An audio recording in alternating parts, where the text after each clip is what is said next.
Good evening and welcome to the Darkmom Consortium for March the 26th, 2026. It's March. It's March and it's 82 degrees outside WTF.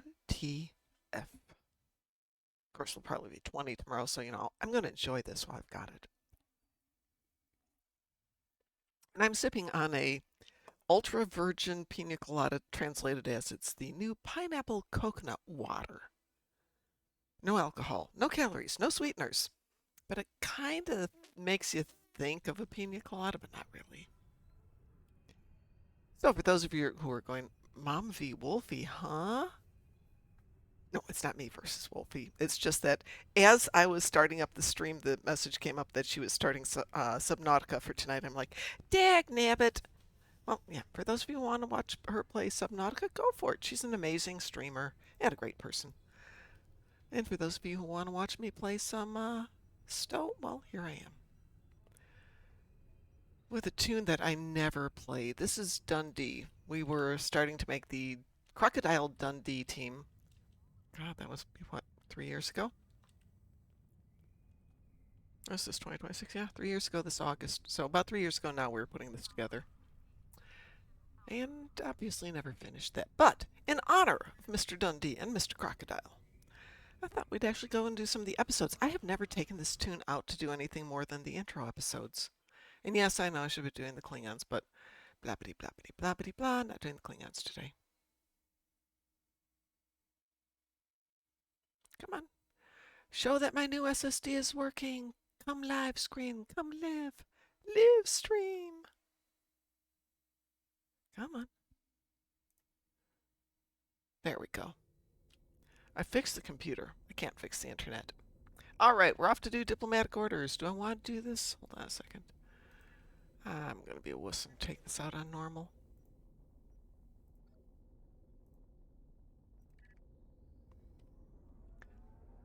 Hi, Admiral Kage.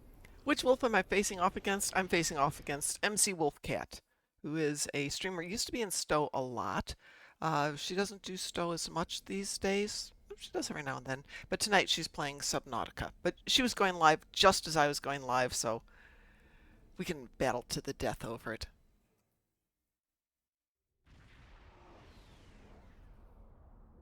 She is an amazing person, a great streamer. So if you want to watch Subnautica, I would definitely recommend it. If you don't want to watch Subnautica and you want to watch this, you're welcome to be here too. Speaking of Subnautica, I haven't heard anything more current than what's been going on, but that's an interesting case. I don't want to speak for it in detail, but it kind of sounds like the Korean company that bought Subnautica, or the company that developed it, kind of promised them a whole bunch of stuff, and provided they came off with... You've never heard of Wolfie? Well, hang on, let me see if I've got anything about her. She is MC Wolfcat. She plays Stowe here. She's amazing. She's fun. Lovely person. I want to say she's out of South... Oh, the Subnautica 2. Yeah, the Subnautica 2 thing is just a hoot. Wolfie's out of South Africa, I believe. Subnautica, though, like I was saying, the company that bought them, whose name totally eludes me off the top of my head, made some promises. If they could get the game ready to go live by X date, they would get a huge bonus. And they did. And then the company that bought them out was kind of doing the, nah, no you didn't, no it can't, blah blah blah blah blah, and fired people that weren't supposed to get fired. There's a lot of subtleties.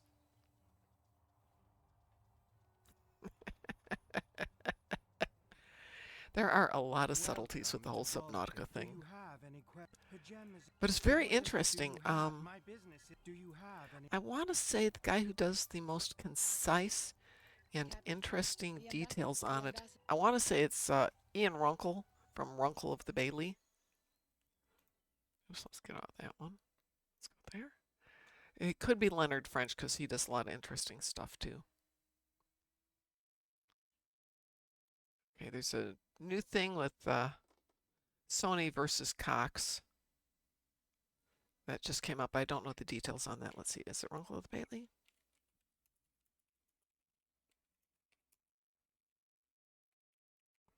I should know from his voice off the top of my head. Yes, it is Runkle of the Bailey. Had a very, very interesting summation of what was going on with that one.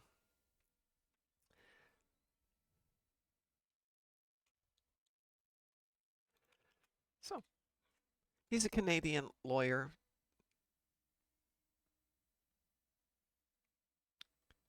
Oh, and Leonard French did do something. Yeah, Leonard French and Runkle of the Bailey. I'm going to post you a link to. There you go. Those of you who are interested. This is Leonard French. He does a legal show, mostly focusing on copyright. Some of his stuff is brilliant. He hasn't been on a lot lately, and he's coming back now. Hi, Abulu Felger. I'm not even going to go into all the subtleties of Subnautica versus, I think it's Crafton, but it's interesting. They did not do well in the lawsuit, is all I'm going to say.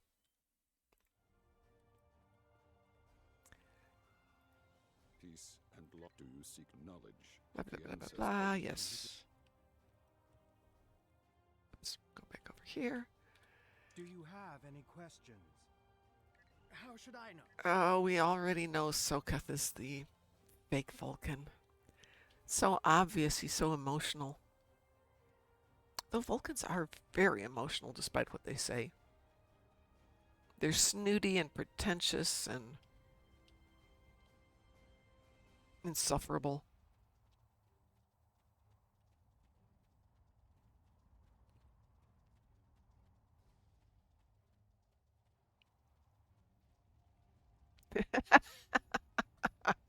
I was wondering about the streak, but I was just going to leave it go, Admiral.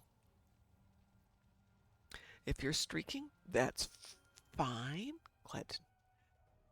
Glad to hear about it. Would you say they are the Karens of Stowe? Who? Who the Karens of Stowe? The Karens of Stowe. That actually would be an interesting fleet name, don't you think? No, they're the Karens of St. More than Stowe. Yes. Yep, but there's more to Star Trek in general, not just to the game.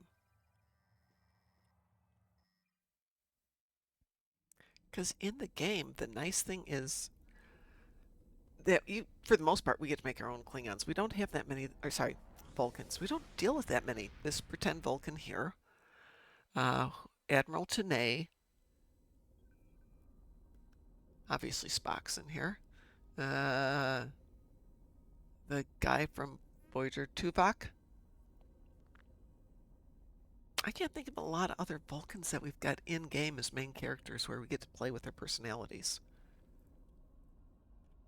Let's see, where are we off to? Pajem? We're off to Pajem. But yeah, they are kind of Karens, except they don't go for your manager. I do not get that whole thing. I don't get the customer is always right, because the customer isn't always right. In fact, the customer is rarely right.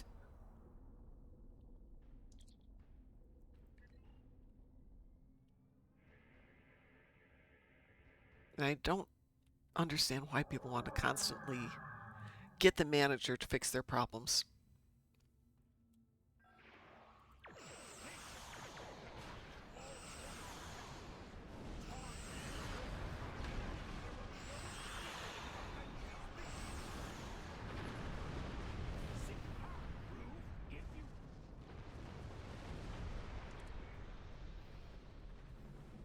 Discuss the Undine.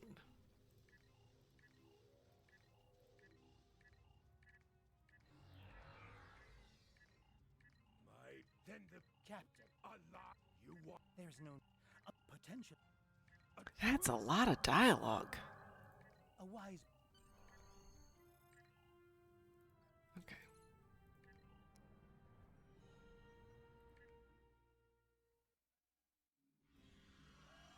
I just think it's funny. McCoy was closer to being right with his descriptions of Spock. No, he doesn't have emotions. Yeah, he does. They all do.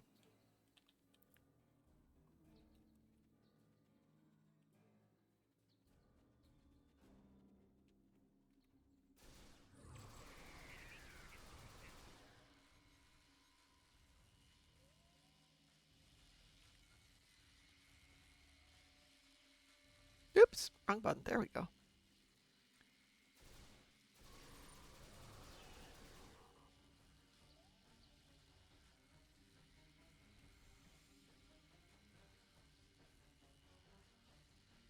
Do we need to go talk to this guy? Nope. I suspect they feel they have no control in their lives, so they overcompensate and try to control everyone else. For real life Karens, oh, I think you are so right. That's a really good assessment.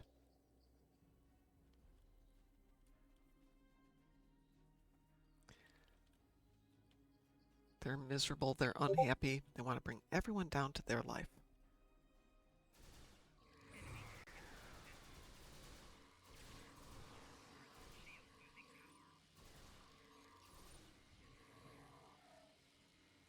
Sometimes there's a loot box over here, not today.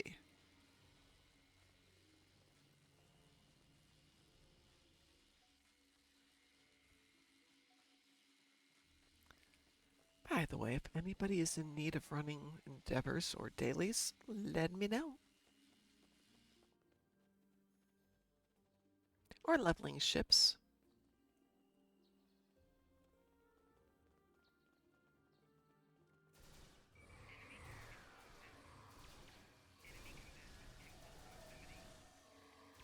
Oh, thank you. Somebody dropped all the mines. I appreciate that.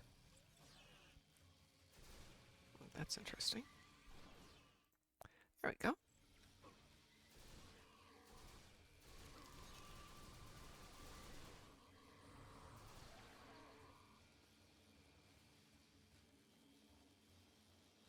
Did they shoot that poor Vulcan?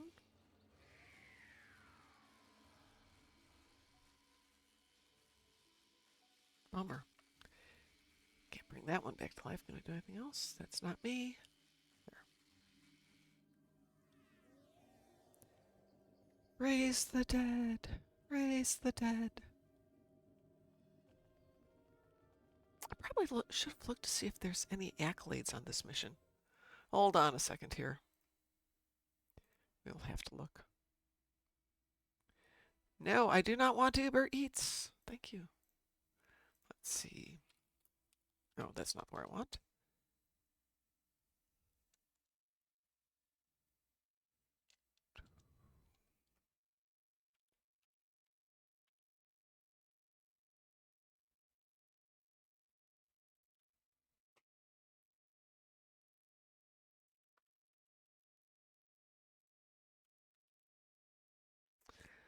What one is this called? I know it's Disturbed Peace. There's a name for this mission. It is Diplomatic Orders.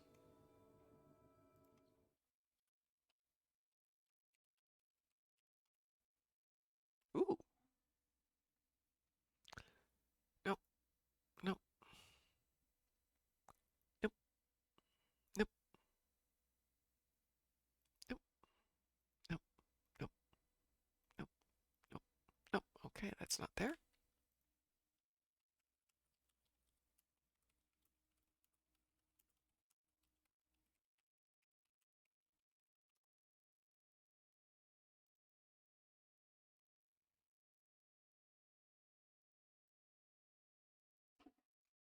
Really?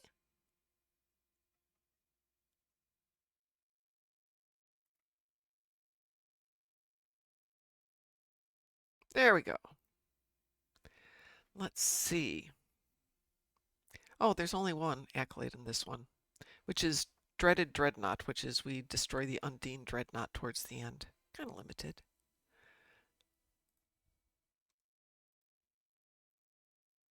Good evening, Mr. Dave. What are your thoughts of the Academy cancellation? I always thought it was meant for 2 seasons. Am I wrong? No. Everything I was reading said they did 2 seasons and they did it all at once because that's what they were designed for. The plot or the story was written for 2 seasons. I think a lot of them were hoping it would get extended to 3 based on success. I can't see any way they could do it because it's owned by excuse me one second here. It's owned by Paramount and produced by Kurtzman's production companies. So to put it into season 3 now it would be under Skydance and not under Kurtzman. the legal mess would be amazing. That said, I was not super fond of Starfleet Academy, but I do say it definitely had some fine moments in it. It had some really good storytelling in sections, not consistently, which is a problem. It had some really good acting in sections, but not consistently. And the problem is, of course, that the really good acting was the Robert Picardo, the Holly Hunter. I think there's one, oh, Paul Giamatti. You know, experienced actors. The one episode Sam could have been left out, yeah, and the 8th episode that featured her could have been left out too. Only because it really, I think, cheapened what is my favorite Voyager episode, Real Life. To me, that was the best Voyager episode. And of course, you've got Robert Picardo in it acting his brains out. He is good in that episode. But Sam was stupid. It added nothing to it. And if you've only got 10 episodes, you shouldn't be needing to create a filler episode. Yeah, Robert Picardo was amazing. Such emotion on your face. I see now my deception has been exposed. Pity. Capturing the abbot so we could replace him as well would have been beneficial. But we are strong. We will I do like his prevail. opera in Academy too. I love the fact that it added it to it. Episode 8 had another issue, which is the trauma dumping, making everybody deal with their trauma through the trite and true cliche of doing Our Town, which if you were in high school in America doing theater, which it kind of was, but it really wasn't, was awful. I'm sorry, just was awful. Awful, awful, awful.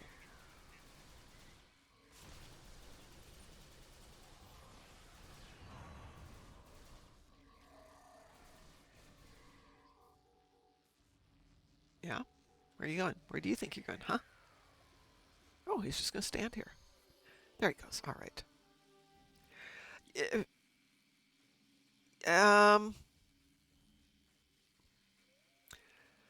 Is that the episode that was way too much skin? Whichever episode had the skin in it. Yep, I didn't need that.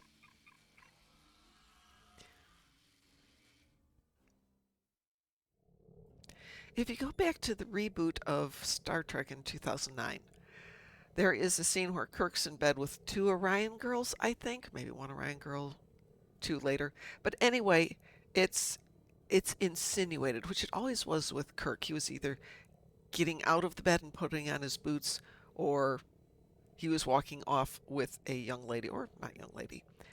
It's insinuated sex. I'm not a prude. It's just was, yeah.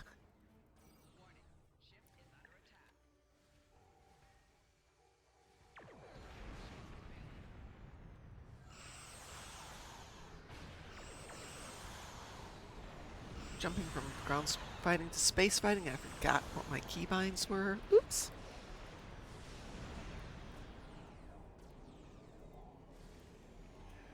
I didn't want to see anybody in their boxers. Just no. No, no, no, no, no, no, no. And I'll be honest, they didn't need it in Enterprise, that scene where everybody's rubbing decontamination gel on each other. Ew! Just no.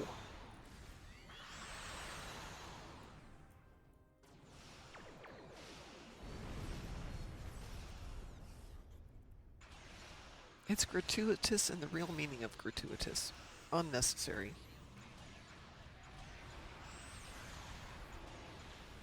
I've seriously considered whether I want to spend some time and go back and rewrite Starfleet Academy to be what I consider to be better story writing and better Trek. It would be a lot of time, and I don't know if anybody would enjoy it. The Asian girl. Which one's the Asian girl?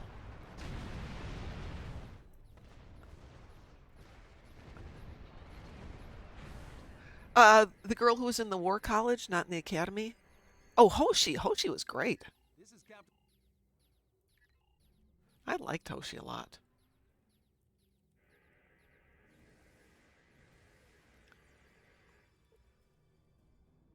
No, we could have more Hoshi, in my opinion. I don't care that anybody's in their boxers. Yeah. You make a machine that goes brrrr and takes care of all that stuff. Much more interesting, much more Trek.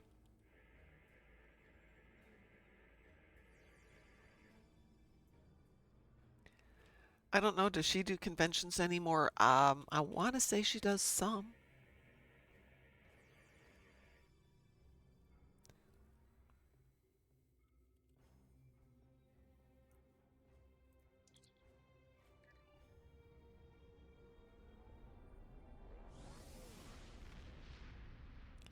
I was thinking Asian Girl in Starfleet Academy, and I could not, for the life of me, remember anyone until I thought of the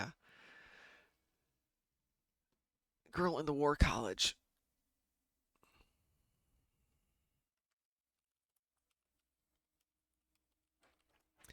All right, Linda Park. Yeah, Linda Park does do some conventions. Let's see.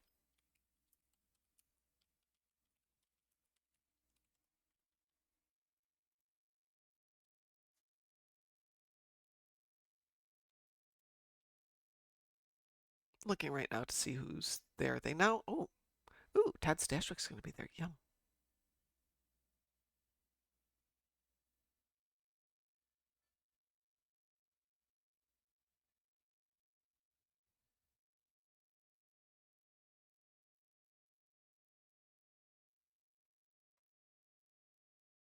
Linda Park is supposed to be there on Saturday this year, Mr. Dave.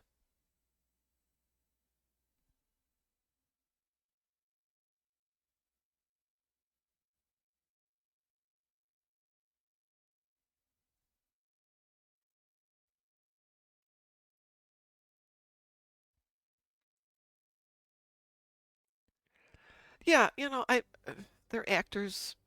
Acting is a really tough life. They've all been given a pretty good opportunity, with this episode or that with that series, which is a great start for a lot of them, and I just really hope they do extremely well with it.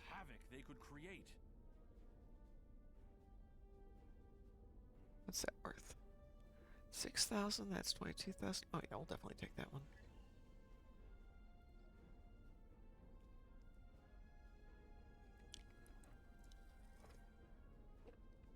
Um, yeah. I define what you want, and I'll figure out how we will do it.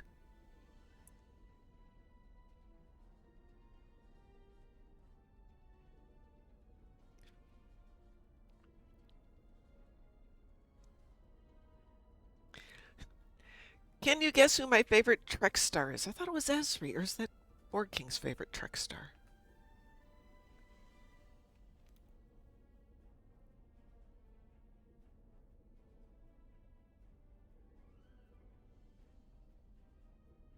All right, what's next here? Doesn't this normally give you the next episode in the line? Stranded in space. Okay.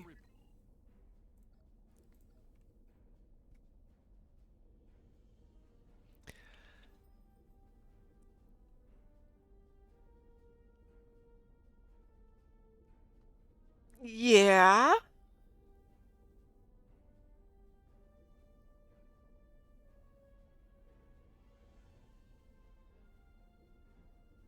Like I thought it was Esri who was your favorite.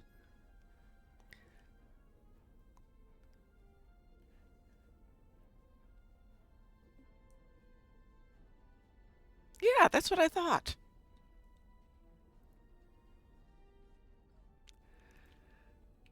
I know you, Mr. Dave. I do indeed. I would have a hard time picking out who my favorite female actress in Trek is. That's a good one for me. To any ships in range, this is Dana Broad.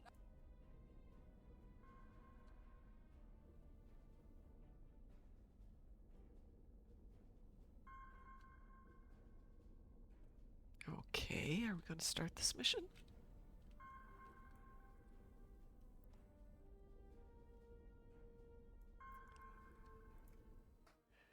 I have so many tunes, Mr. Dave, that I never did any of the missions with. I think this tune's level 65, but we did it by leveling up ships.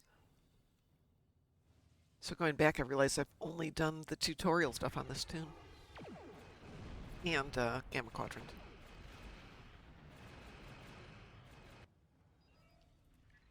My son was over yesterday and was helping me fix the computer. I'm like, have you ever done the Gamma Quadrant? He's like, no, I haven't gotten that far. I'm like, oh, sweetie, you have to go do Gamma Quadrant.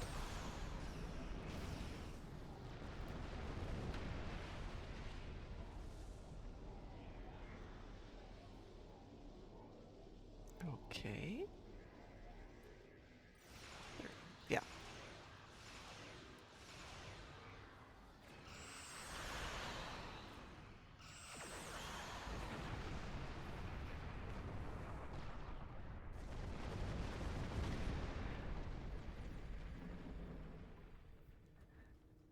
I have one tune that's done all of the episodes, and only one tune out of, well, once I had 50 tunes, and I'm down to about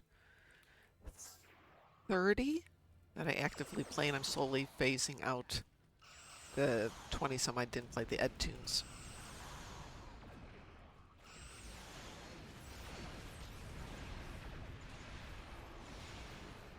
Because, you know, it's been 16 years and I still don't have a single tune that's got everything done.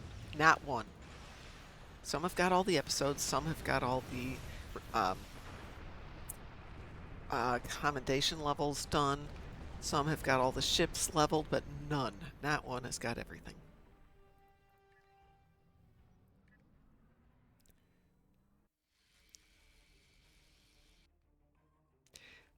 Yeah, Phrygia.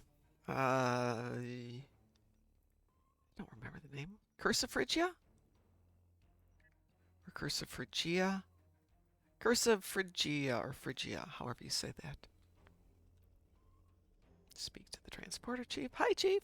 Captain, I'm concerned about the... Blabbity, blabbity, blabbity, blah.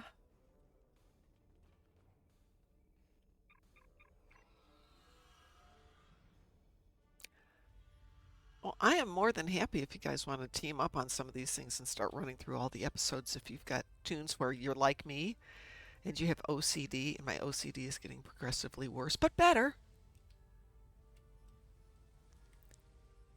But I want to get all the stuff done on everybody.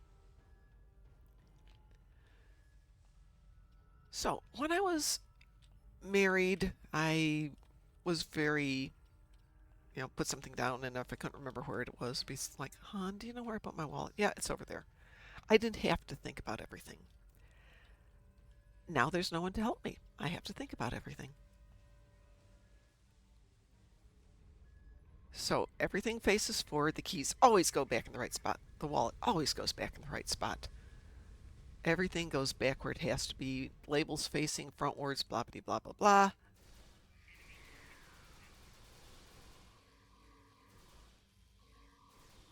But needless to say, it's now kicking in for my tunes.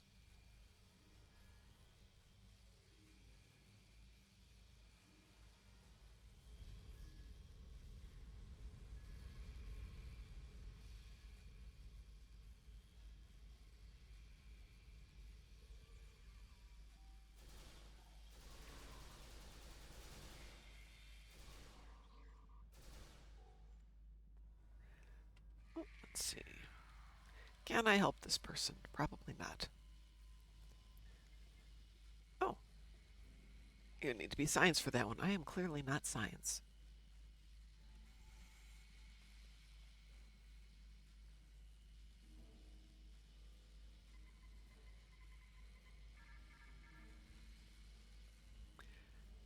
The old episodes are kind of fun, though, because the environments are so different from the ones you get now.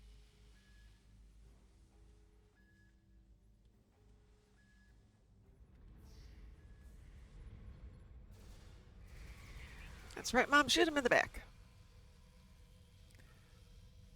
This is that rare episode where if you have a tactical, a science, and an engineering, there is an accolade for having all three. Because you get all three achievements. I think it's the only time we do that.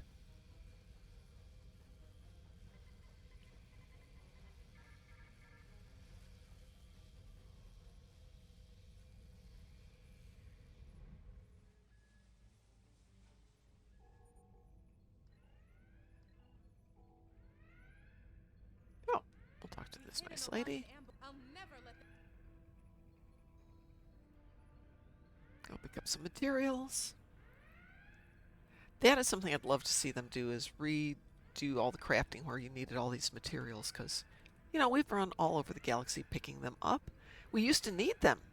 Now, not so much.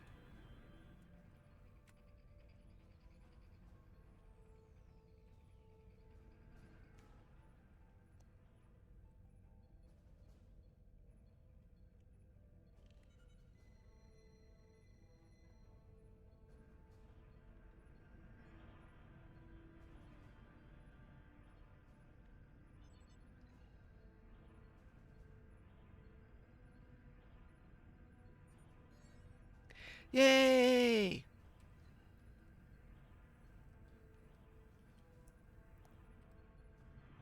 There is one of these episodes, an old one, where there's an accolade for scanning.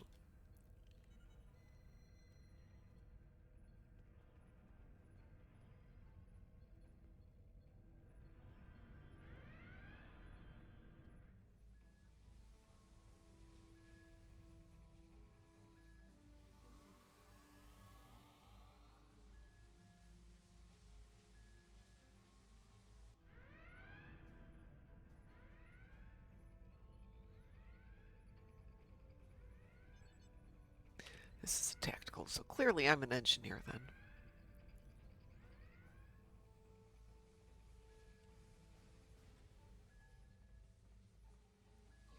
It is no surprise that the cowardly Orion cannot even handle raiding a freighter.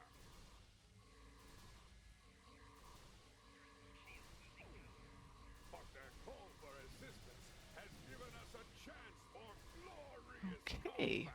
Ooh, I've defeated 100 Klingons now. Ooh, ew.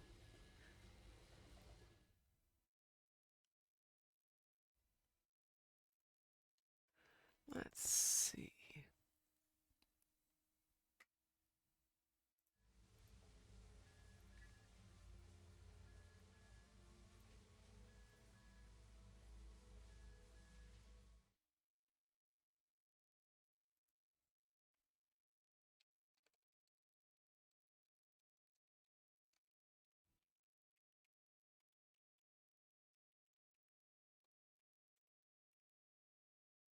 Let's see if this works. It does. Oh my goodness.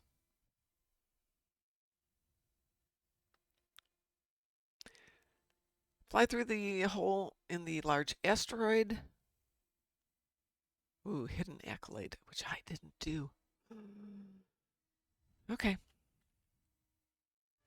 wonder if it'll let me do it at the end. Otherwise, I might have to restart this just to go back and get that one.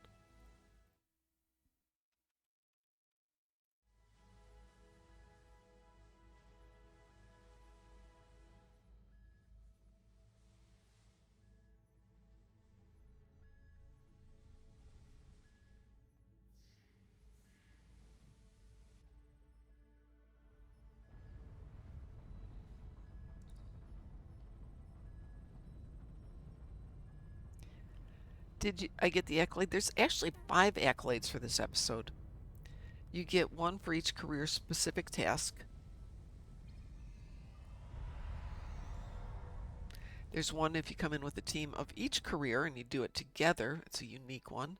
There's a hidden one for flying through the asteroid.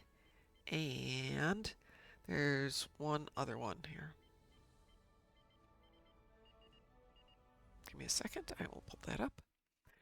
So, mining survey for flying through the hole in the large asteroid. Cochrane student, that's one I just got for protecting the warp core. If you're science, you can do rescue all the injured crew. If you're tactical, you can use the plasma leaks. And there isn't an engineering one. How dare they? Well. Yeah, I'm going to have to go do that one. We'll have to get creative about that.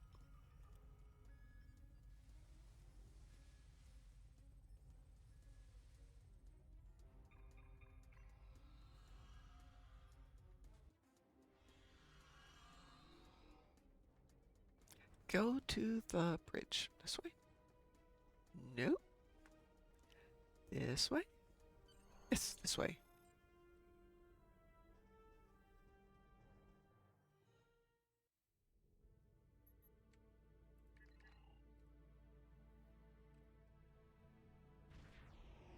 second here.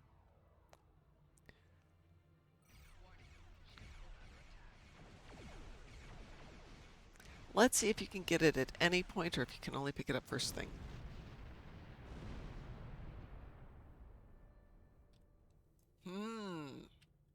Okay.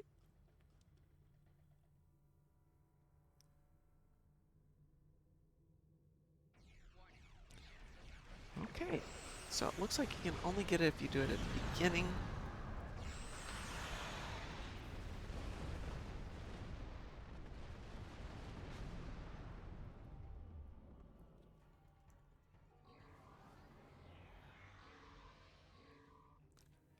It's really interesting. My weapons don't always like to fire.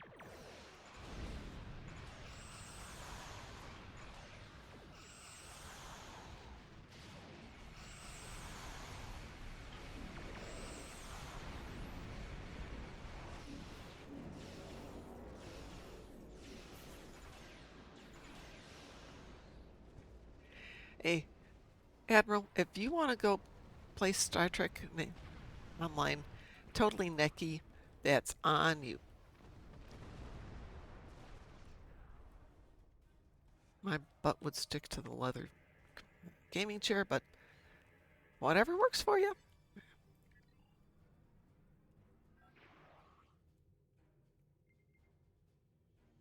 Fly through the hole. Yes, I think it's one in Briar Patch too. Hang on a second here.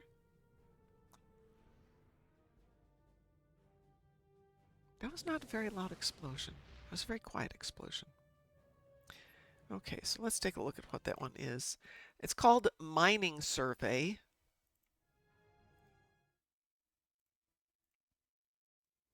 Blah, blah, blah. Oh, we're still in tutorials.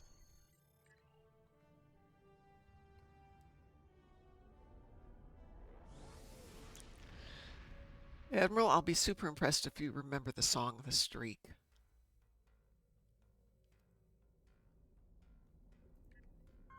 Well done. You saved that What do I crew want out just of in that one? time. That's 22. 22. That I don't care about. I'll take a shield ray. Alright. So, accolades. Okay, I do not have that one. So just because I absolutely have to be this person. I've received a report. To any ships in...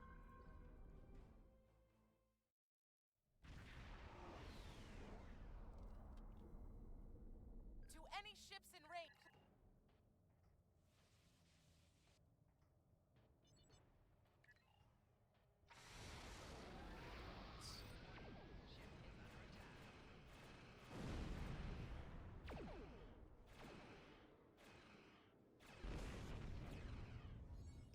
There we go. So you can only get it through the beginning one.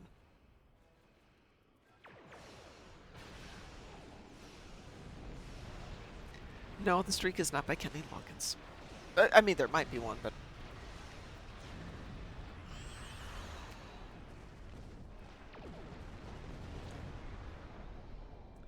Oh yeah, they call him the streak. Look at him, look at him. Ray Stevens, correct.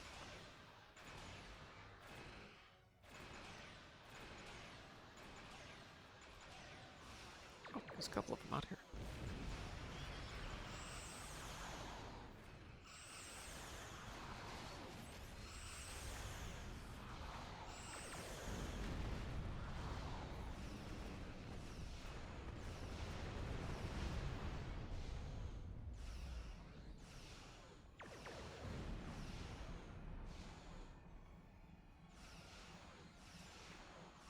This poor guy is stuck inside here. As am I, but... Okay, now that I've gotten the accolade, I can leave here. Mississippi squirrel and sitting up with the dead. Wow.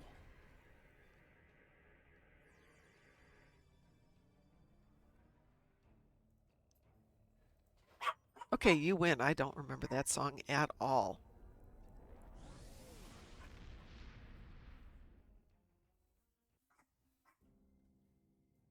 Ships in range. Let's see, we're gonna Down go a drop this mission.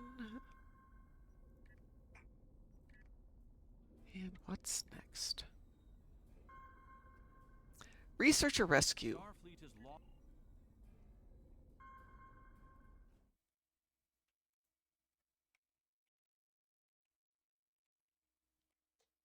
And yes, I am looking them up as we go through them.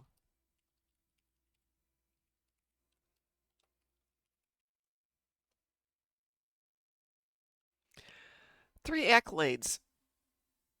Name the stakes for scanning Cassay 2, fire suppressor for putting out the fire stations, and checking on the Gorn victim. I don't know that it's a Gorn victim. It's just a victim.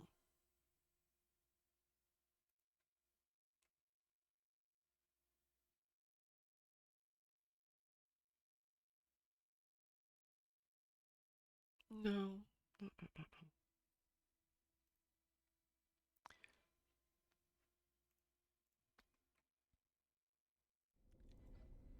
All right, research rescue.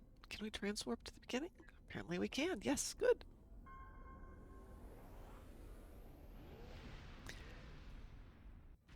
No, I'm just running episodes, but if I'm going to do the episode, I might as well get the accolades while I'm there.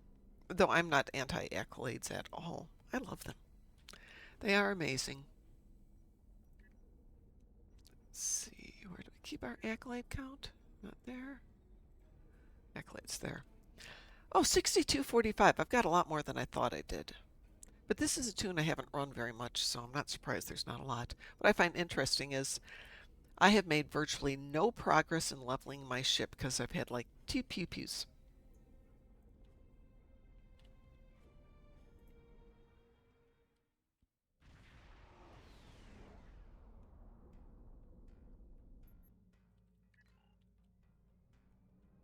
Oh, we get to defeat the Gorn now.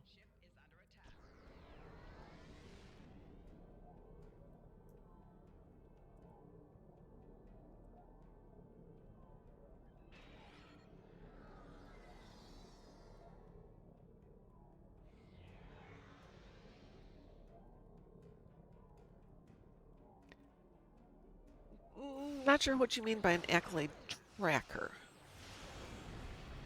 Because there is the accolade listing, but the problem is it doesn't list the ones you don't have.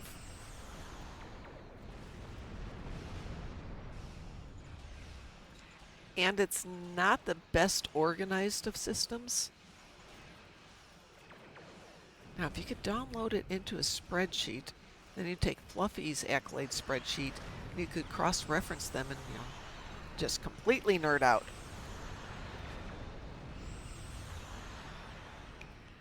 But now things like the kills are a lot easier because you're always sharing that with somebody else.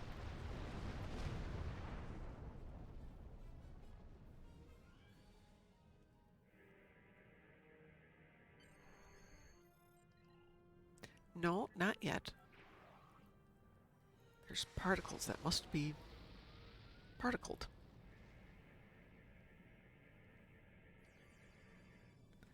Anything else while I'm out here? Ooh, there's another one someplace.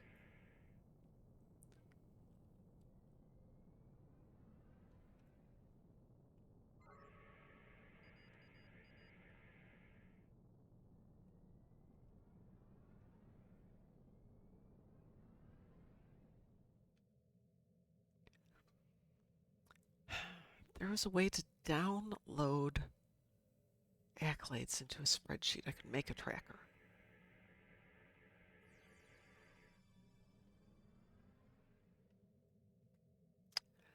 That is interesting.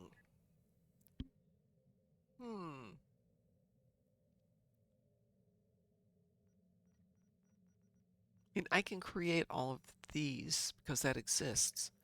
I'm trying to figure out which one of these you've got without going through it one by one. Huh. Huh. Okay, now we can beam down. Oh, I'm sorry. I scared the dog.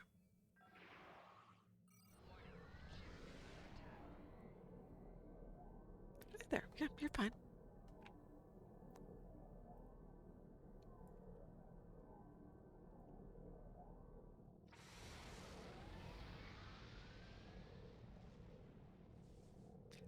So there we go. Continue, beam to station, blah, blah, blah, blah, blah.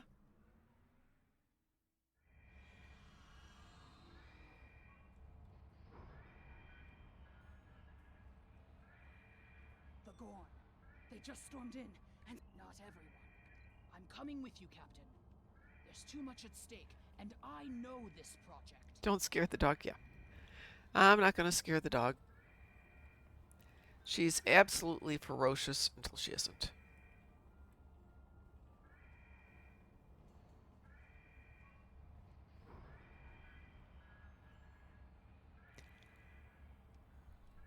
So my dog does not like other dogs except obviously her sister dog, who honestly she doesn't like but she tolerates.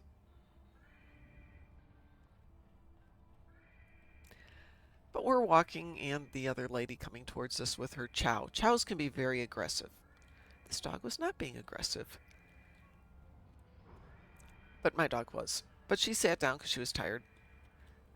And we started to chit-chat, and after about a minute my dog could not have cared less about that other dog, was just busy sniffing the grass and chewing on things, and the other dog, my other dog, didn't care about them either. It was very nice.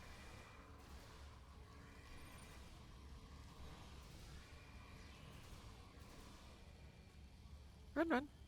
Oh, we have to beam you up. Beam out.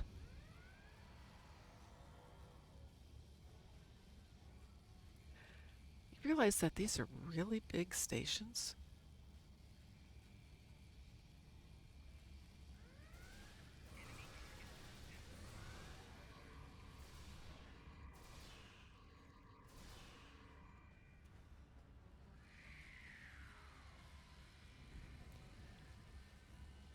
So I've almost always had two dogs.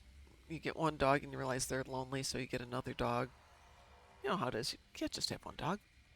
It's like potato chips. Can't have just one.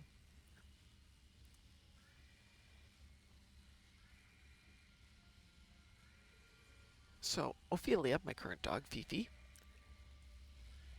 came from a no-dog home, but didn't really have an option. Had to move in with Errol, my other dog.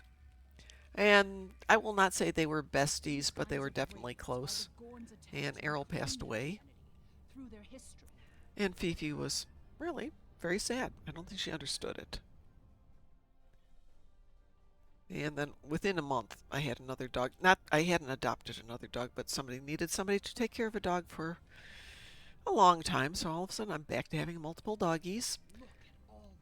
And Fifi was not amused. Would have helped if the Gorn had just asked. I guess when one of your leaders turns out to be a shapeshifter, though, it damages your sense of trust. But you learn to live with her. Now they live and they get along somewhat.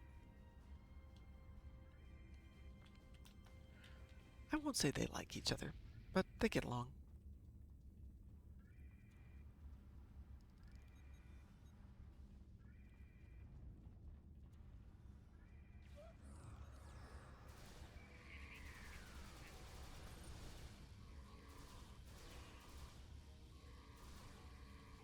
Look, I can make this really difficult for you guys, or you can just stop shooting at me. Ooh, now I've got 100 Gorn that are dead.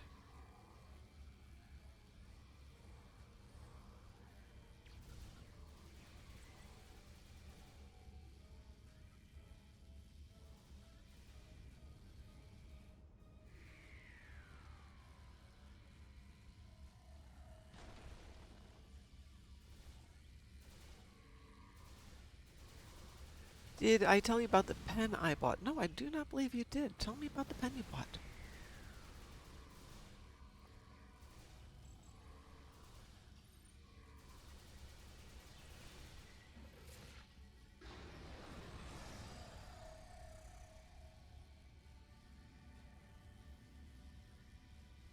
Oops. Is that a box of stuff I've missed? That is a Satalia level joke.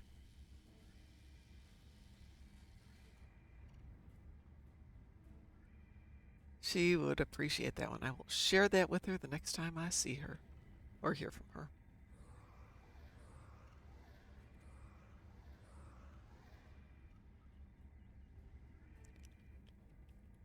Is this the fourth guy? Third guy.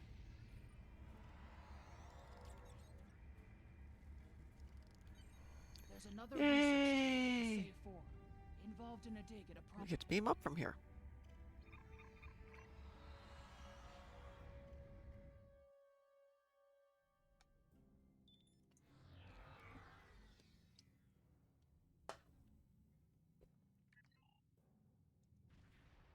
Let's see. Clear Gorn from orbit. Okie dokie.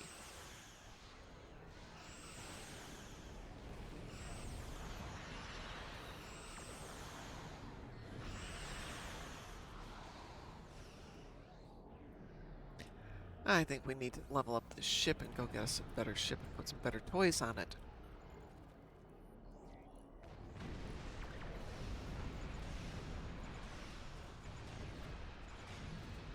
Oh, which ship is this one?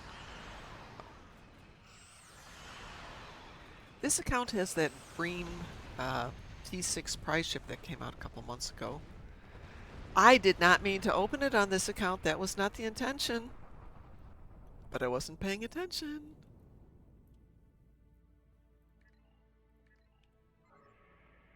Oh, 3 more. Let's go get them.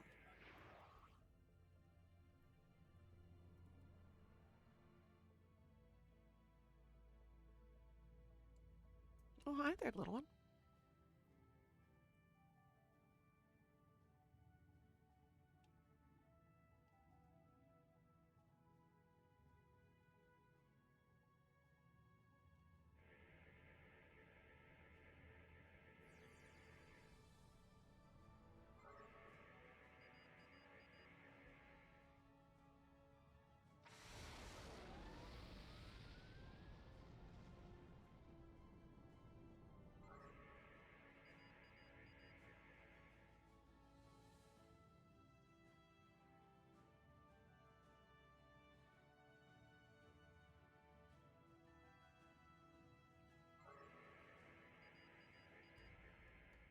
Oh, there it is.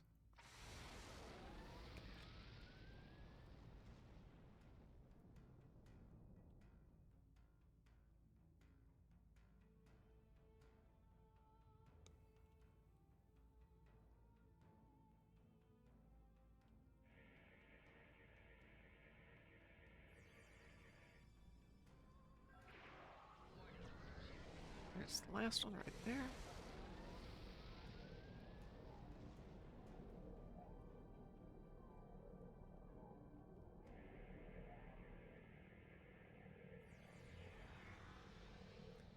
All right, let's get out of here. Oh, no, we have to disable Gorn transmissions.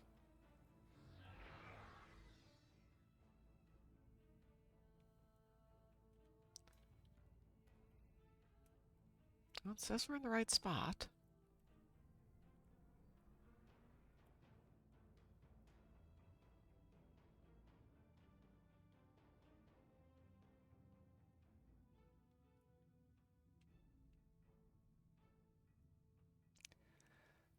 I'm not seeing anything to disable.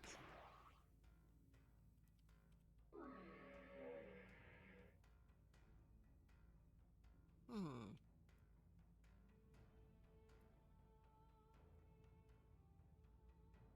Oh, excuse me, disable Gorn battleship, not transmissions. Duh. There isn't a battleship here. I thought we had the option to warp out a moment ago.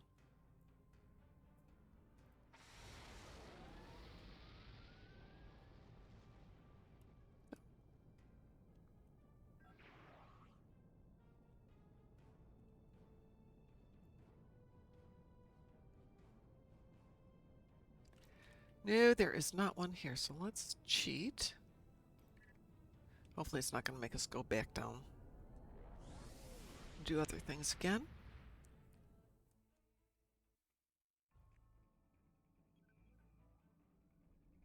If you, I don't want to continue. No. I don't want to restart that one? Yeah, ancient claims. Okay, whew.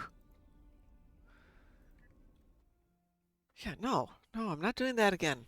There we go. This is the dig site that are. If we just.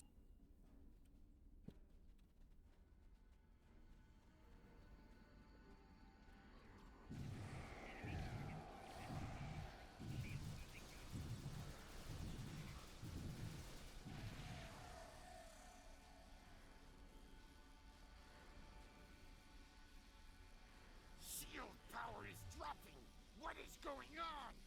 The team here found remnants of a precursor civilization that may be a relative of the Gorn. So when I first played this, I was relatively new to the game, and it didn't occur to me to look on the ground for, like, paths. So I just go running through the swamps in various and sundry directions. But they would displace billions of people. There's another one. Thinking about ew, wet, swampy, ugh, infested waters. Disrupting Federation colonies.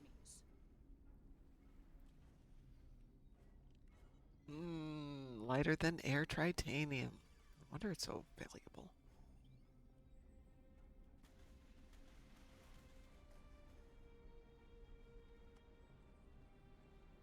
What have I got for these guys here? Let's just do this.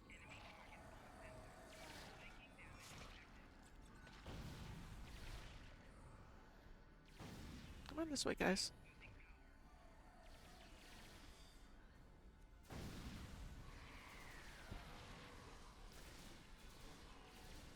I feel bad about shooting the targs and the various other creatures here. It's just not nice.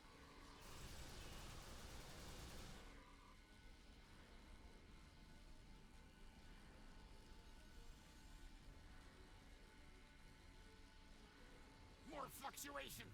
Increase the power to the shields.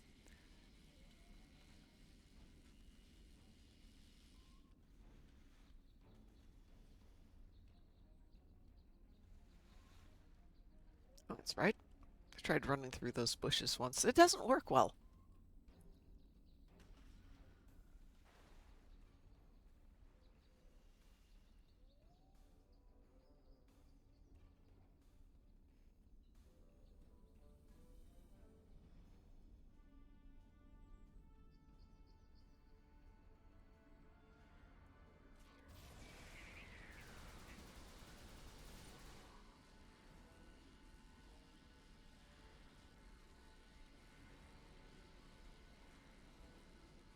The protective shields are down. Incompetent fools.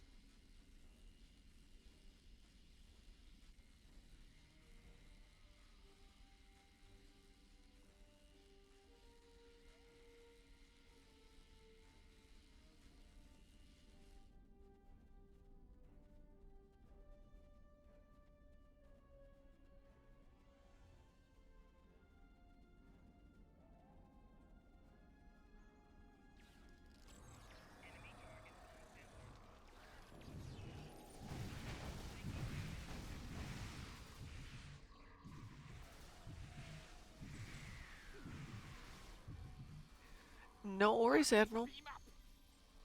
Puppy potty breaks are very important. Good evening, Sav. How are you doing? There's no sign of the other team. The Gorn must be We're hol- too late. Nope. Let's see if there's anything good down here first.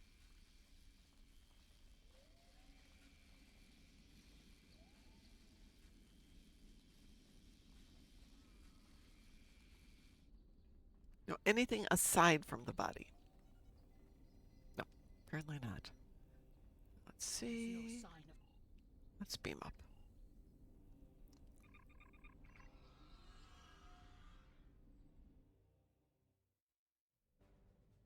You are meddling in affairs you do not. We will not. Let's see. Which one did we miss? Did we miss one? Scan the planet at the beginning of the mission. Did we get that one?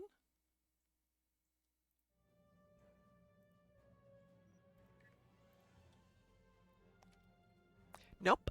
We didn't get that one. I'm not going to go back and get it now.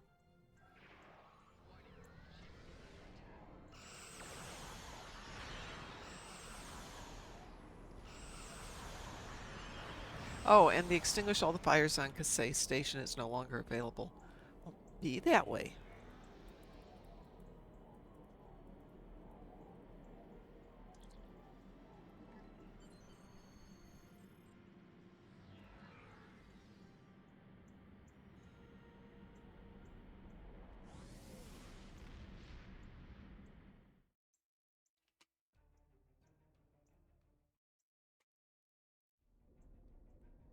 If the archaeological sites in the Kasei system really are from a Proto-Gorn culture, we will have to weigh carefully the knowledge we gain versus... Let's see. Let's look at the inventory and see how much stuff we've collected. A lot. Might as well salvage that. Ooh. What is that? Klingon Racticino. Let's ship that off to our Tribble farmer.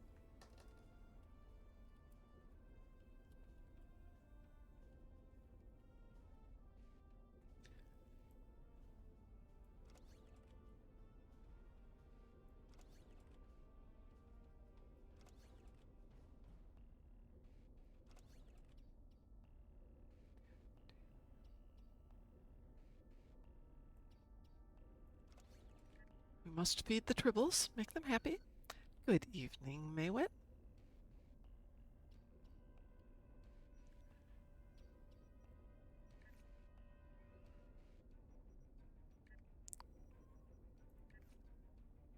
Oh goodness, let's give you some toys, my dear.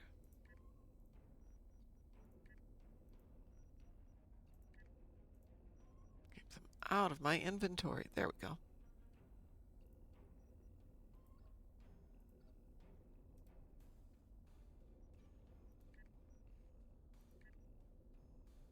Secret orders. Ah, that one. Thank you! Bullerfelgert, that was very nice of you. Thank you so much. You have given 2 gift subs in the channel.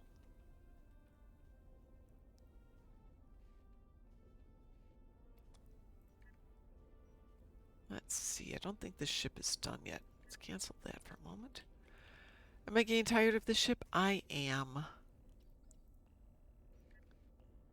Let's go get this ship done so I can go get a different ship for a while.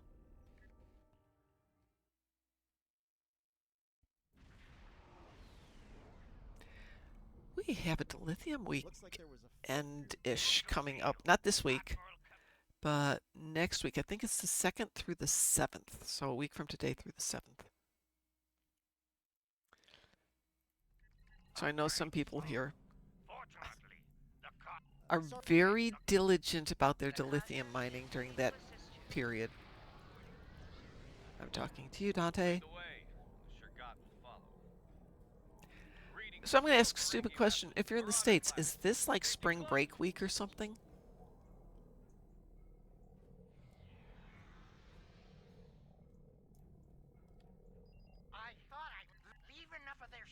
Ah, thank you. I thought it was a holiday because I went to the store today, and there's 80 kajillion kids there, and I'm like, but don't go. I went at 11 in the morning so that I wouldn't have to deal with parents or kids, and it's full of parents and kids. Ew.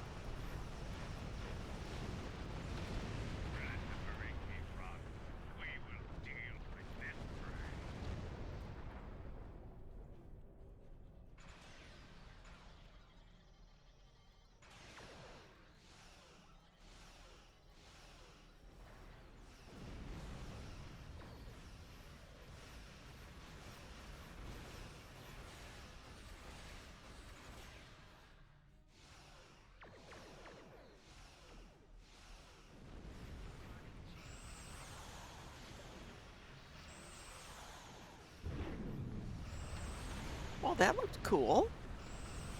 I have no idea what that was, but great.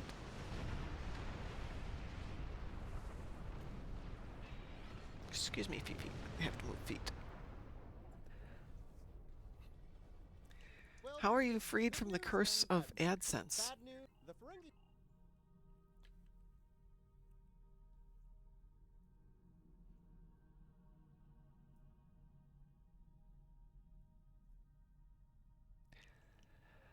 Would it be bad if I had a drink on Thursday? Heck no. It's the weekend eve. It's absolutely fine. Possibly not a great idea to have multitudinous numbers of drinks, but hey, drink, sure. You're an adult. You can do that stuff.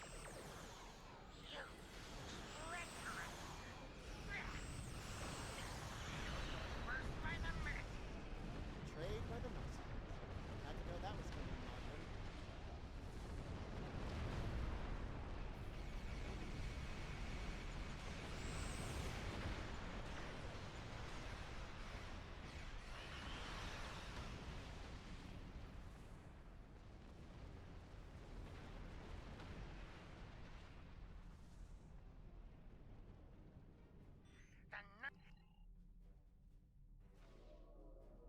I will never tell you as an adult that you shouldn't have a drink. You are an adult. As long as it doesn't interfere with your life or anybody else's life, you're good. Bourbon's good. Oh yeah,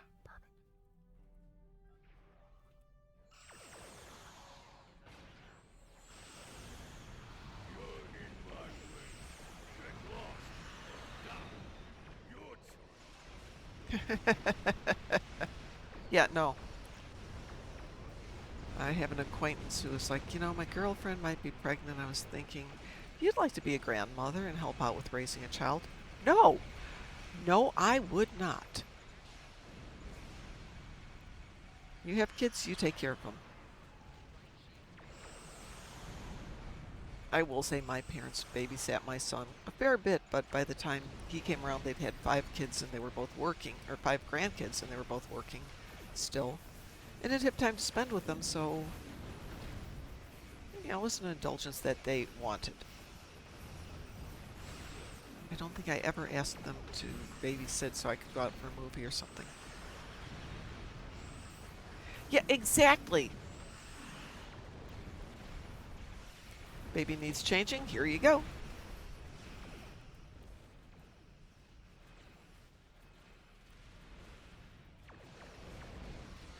Baby's hungry. Here you go, Mom. Or Dad. Or both.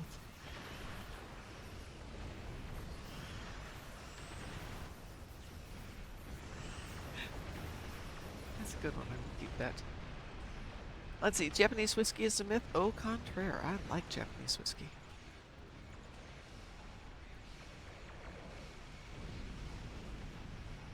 I think we've talked about Japanese whiskey before.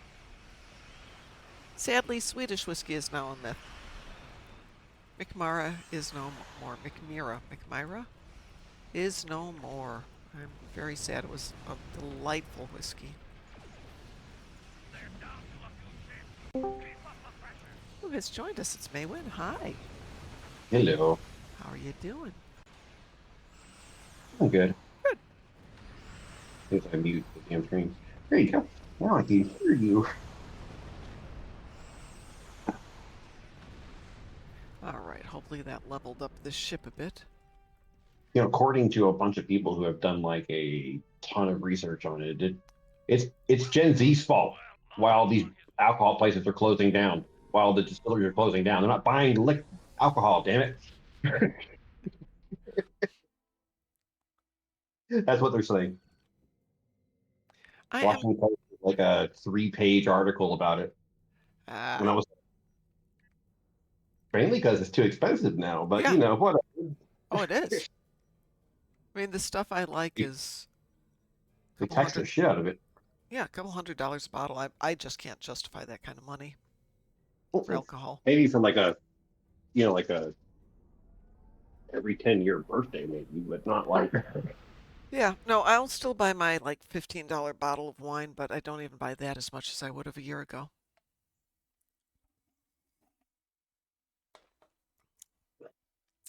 So it used to be Indianapolis was full of micro distilleries for bourbon. You got Bonstone? Yeah, that's good, Apple. Yeah, I'm trying to think, yeah. Indiana has emerged as a major powerhouse in the bourbon industry, anchored by the massive distillery in Lawrenceburg, which supplies many national brands. So we've got Starlight Distillery, Hard Truth, West Fork, Old 55, Hotel Tango, and there's one not too far from me. Actually, there's two not too far from me. One is Eighth Day Distillery, which I have never been to. Let's see where they are Eighth day? located. I wonder what that means. Eighth day. Eighth Is Day. it? Don't know. Oh, it's very interesting. The route they've got to take you there. You get off the expressway, go south for quite a distance, make a U-turn, and go back till you're basically back on the expressway, but not quite. Thank you. That's And a we good. have Four Finger Distillery. You know what's funny? There is. Did you know that there is a Canadian whiskey made in Texas? No, how do you do that? Oh, actually, it's quite easy. You use oak from Texas to make Ah, barrels. yeah. Then you fill it. You make your whiskey. Then you Mm-hmm. ship them to Ontario to age for 10 years, and then you ship them back in the same barrels, and then you bottle them in Texas. Apparently, barrel shipping has no tariffs on it. No, really? Yeah, I was like, that's genius. And they've been doing and like this isn't recent. They've been doing this for like 40 years. It's called Texas Tex Crown Club. Yeah, I just found it. Texas Crown Club. It is a Texas-themed light blended whiskey from wheat, rye, and barley, featuring notes of caramel, corn, and barrel spice. Yeah, I'd totally go for that one. It's really good. To be honest with you, it's really, really good. Let's see. The premium. And this is Yes, I am me that 21. comes from drinking a lot of Canadian whiskey, and it's really, really good. Well, the Really ultra cheap too. premium is going for about $44 a bottle. That's not bad. Mm-mm. That is quite a reasonable price. And because they ship it to Canada, then and let it age there, it could be called Canadian whiskey. Wow. That's a way to dance around it, but good for them. Right. Right. I want to try. There's I think it's Crown Royal actually. They have a maple bourbon that's like aged in maple barrels, maple wood barrels. Hmm. So good. Does it pick up some of the mapliness of it? I'm gathering. Okay. Apulu says, I have Bondstone Double Oak Bourbon. Let's take a look at that one. Stuff. Okay, pretty good. Yeah, yeah. Crown Royal has been trying to leave, but that means they would lose their stamp. Oh, they've got it down here at Total Wine.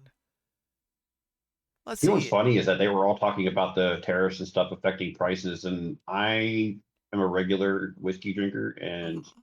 it hasn't gone up much at all, if anything. Oh, that's The only good. thing I'm having a problem with is finding real Russian vodka Let's see. because not even Stoli is made in Russia anymore. Your Bondstone has very nice reviews.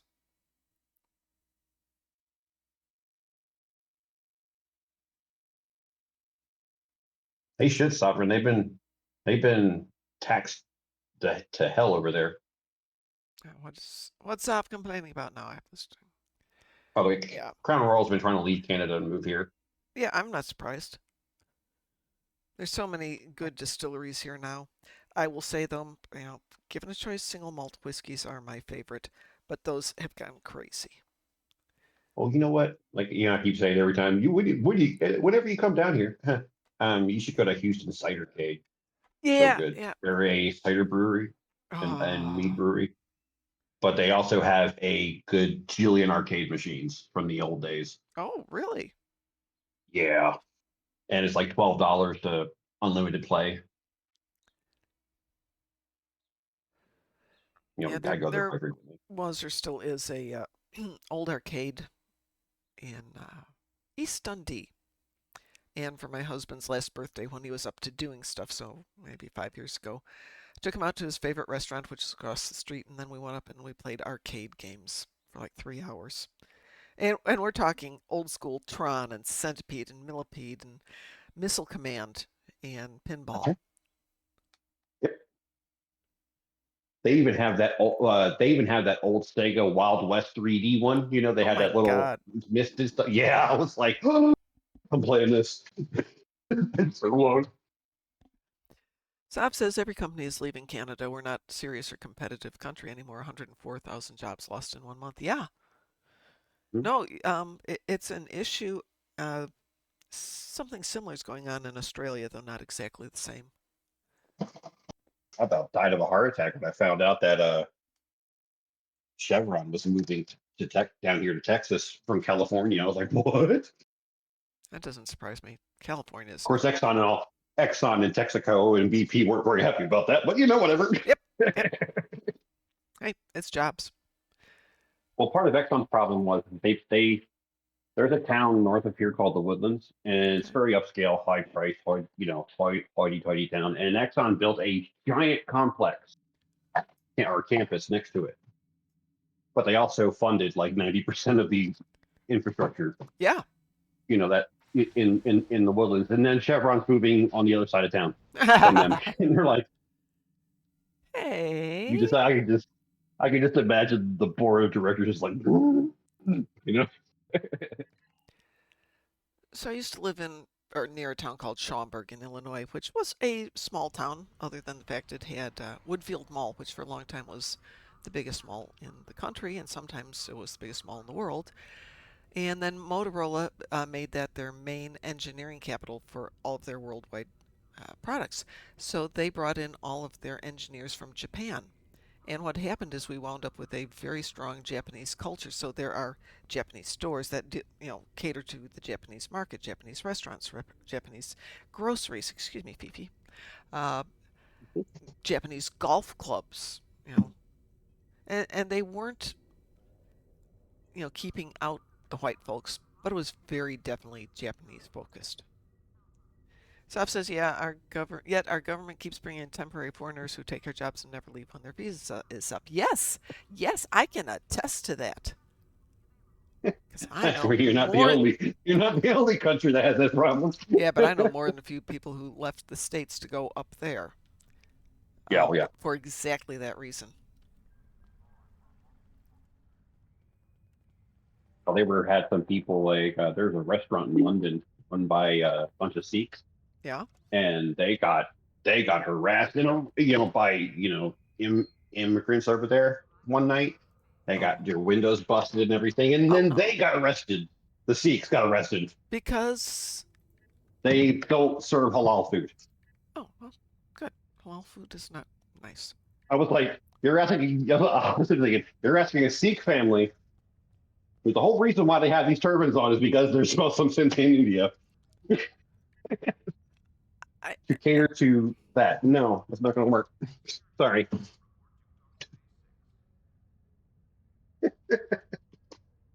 Oh, crazy. Sav says it's not even skilled people, it's uncivilized savages who poop in public on the streets or on the beaches and dump their trash on people's private property. Yeah. So I have friends who live in downtown Toronto. Yeah. And to hear them talk. I kind of felt that way when I went to England a couple of years ago. It was just filthy people, just horrible. And I couldn't believe it. I mean, it's videos freaking of LA recently. It's London. You're not supposed to be like that in London. Don't you mean London is dead? Yeah.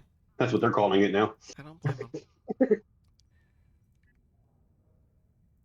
And I think it's Manchester Abad. Let's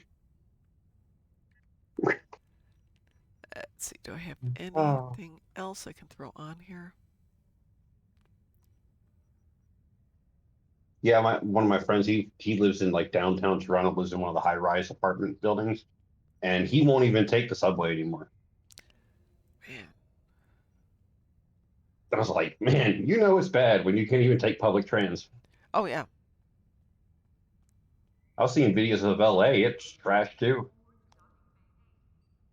and not like in the low priced areas, like in the highfalutin or Yep. hoity-toity neighborhoods were trash. And I was like, what the heck's going on here? Saab says I left the cities for so many reasons, including that Toronto is a crime and terrorist filled poop hole. We had an article in the paper this morning: 4 homeless drug addicts found sleeping on the subway on Sunday. Yep. Yeah, but that's just the ones they got. Yeah. So I have compassion because I know right now here in Indianapolis we have an issue with very high eviction rates because people can't afford their apartments. And I get it, you're a landlord. That's how you make your money. That's how you survive. But at the same time, where are they going to go? And the funny part is, the pricing of apartments went down here in Houston. I haven't looked for a Uh, while. My son's when rent I rented just when I rented this place, it was 1,600 for 1,000 feet. oh, 2 that's bedrooms, 2 baths. pretty good. No, it's not. It's actually really high here. I mean, Um, that's a pretty good sized apartment. 1,000 feet for an apartment is oh yeah. Well, I substantial. had 2 German Shepherds when I first got the apartment. Then Hmm. they both passed, and I'm like, well, now I got all this. I could have gotten a 700 foot square foot apartment because they were up my ass anyway. They were up my butt anyway. Yeah. Let's see. So, So I'm looking at my old apartment real quick here. but Just yeah, trying. this place was 1,600 now, Okay. and then some of them are going for 1,400 in this apartment complex, and I'm like, how bad are they? Yeah, I don't want to go apply for this. I just want to get a ballpark pricing. And of course, it's virtually impossible to get pricing online. Okay. So the 2 bedroom, 2 bath here. Oh, it's also about 1,000. So this would be what my son had. It's going for 1,500. The one I had is going for 1,485, and it's about 900 square feet. Very comfortable apartments, I will tell you that. Oh yeah. Also, those two, if you live on higher floors and then the Mhm. bottom floor, it's cheaper. Yeah. So my apartment, they did this deliberately, and I love them. Second floor, but they had it set up so that everybody has a private balcony that they can go on. It's big enough to sit on, and there's a tree that helps to block the sun from getting to your porch, so you Mhm. can sit there. But it also means that people can't look up into your apartment. And I'm like, that, Funny. that is good planning. That'd be nice. Yeah, it was nice. It was great for my son because it's literally a 5 minute walk from his apartment to his store. And for me, it was a 5 minute walk from my apartment to the pizza place because I do have priorities. How did you get the Ortiz for free, Satalia? And by the way, hi, Swear. How you doing? Oh, coupon. Well, that's not free. You had to work for that. Okay, hold on a second. Who had the pen joke? Apulu. You have to do the pen joke for Satalia.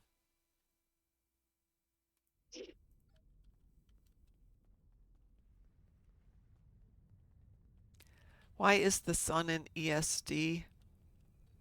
So we don't need eyes. We don't need no stinking eyeballs. Not as funny one. Okay, Satalia. Apulu Felgar got a new pen. It writes underwater. It writes other words too.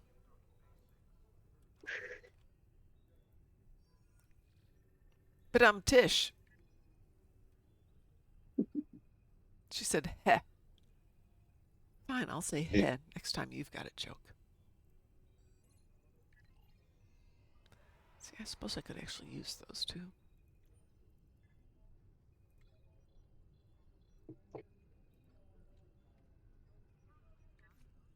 So I've got my Impersa set up here just to go up and level it up. And so far I've played this on one tune and I like the ship. I already screamed. He told me the joke earlier, and then I thought that you would like it.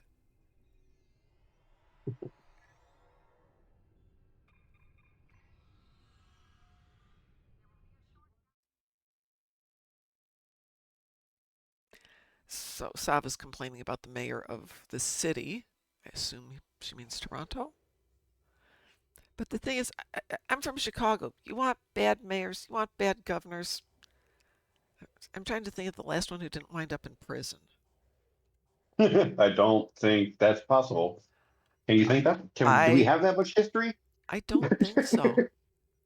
Maybe not the Like, mayors as much because some of them die. Which didn't one of them get busted for cocaine in Toronto? You not think? a Was mayor that a that I'm Ford? aware of. I think that's a No, that was governor. the governor, I think. Yeah, governors. Yeah, The provincial mayors, governor or something. yeah, mayors have That a was a Ford. easier time because they kind of run the police. Are any of them Oscar Myers? No. Your butter pecan coffee is almost depleted. Well, did you restock 2 days ago on National Puppy Day when they offered 20% off? 2 days after I got my delivery, it's like, I don't need more coffee. I have so much coffee. And Oh, was it the I'm running up to subscription? Chicago in 10 days. 10 days? What's today? 2 weeks from today, I think. So I will stock up on my really, really good coffee. I've been having fun playing with the Bones' coffee flavors. The which coffee flavors? Bones Coffee Company, ones who make all the Fallout ones and Ah, Star okay. Wars coffees and Yes. stuff. The Star Wars Wookiee cookie is a really good flavor. It's a chocolate chip flavored coffee. Is it flavored or is it like scented? Flavored. Flavored, so it actually has the distinct flavor. Is it? Oh, their flavors are really strong. Okay, yeah. they don't play around with flavors in this company. Um, Mojave Crunch was like a. How do I explain it?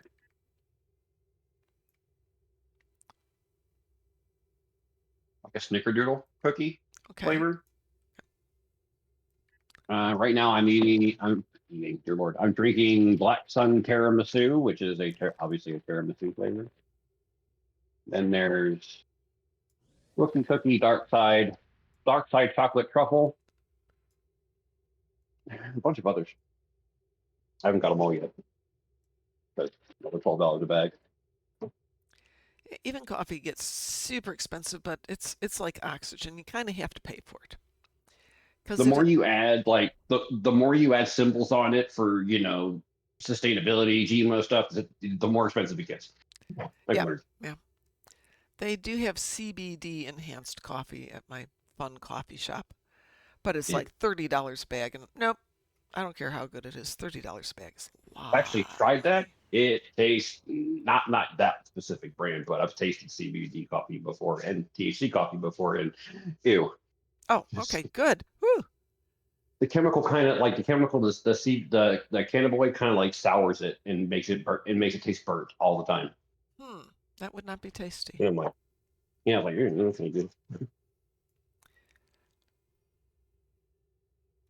I usually get Black Rifle coffee, but Yeah, Black Rifle's good. Want to hear a have you ever fun watched fact their that YouTube videos I've never seen their of YouTube the videos? what if veterans were in horror movies? Oh God. Oh yeah, you can guess what that was about. Oh yeah. Oh, it was funny. I can well imagine.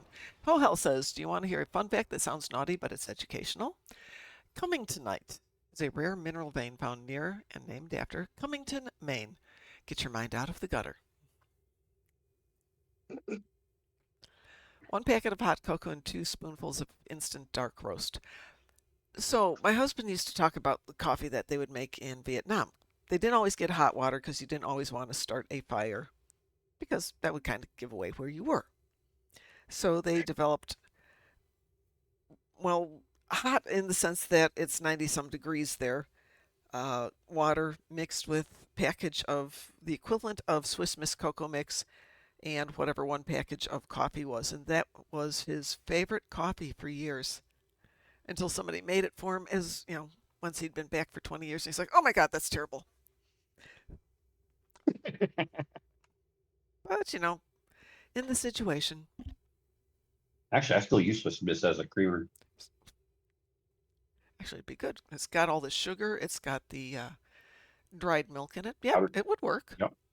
It would Yep. work. And it creates a foam. So you feel fancy. Let's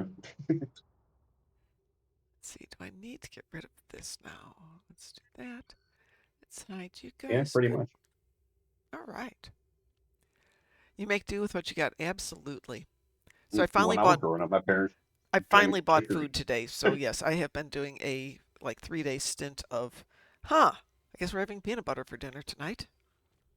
I'm not broke or anything. It's just I haven't wanted to go to the store because I've been getting the computer fixed or having to go to class or something else happened this week. And it's just been like, I don't need food.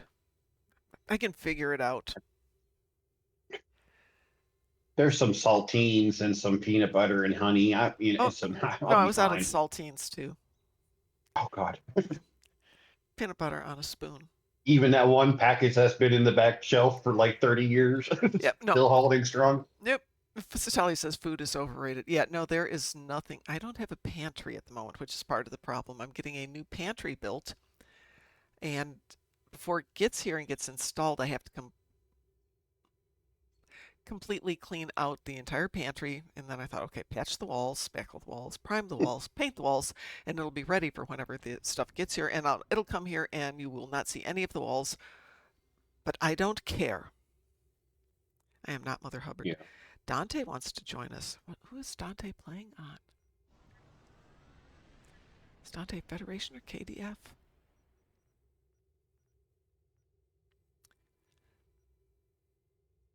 It'll be funny. You get a little computer to recognize people who walk into the cupboard and people you don't know. Just like does the red alert and everything. Oh yeah.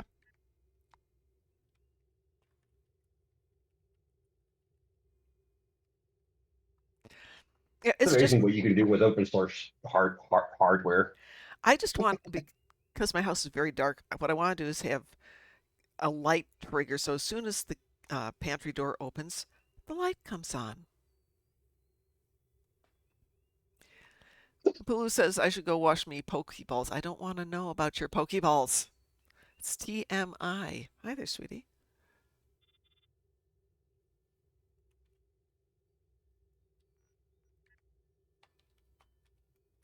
Gotta rub one up.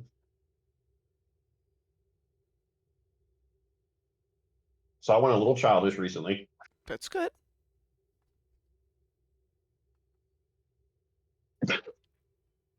Are we going to get an elaboration on that, or just you went childish?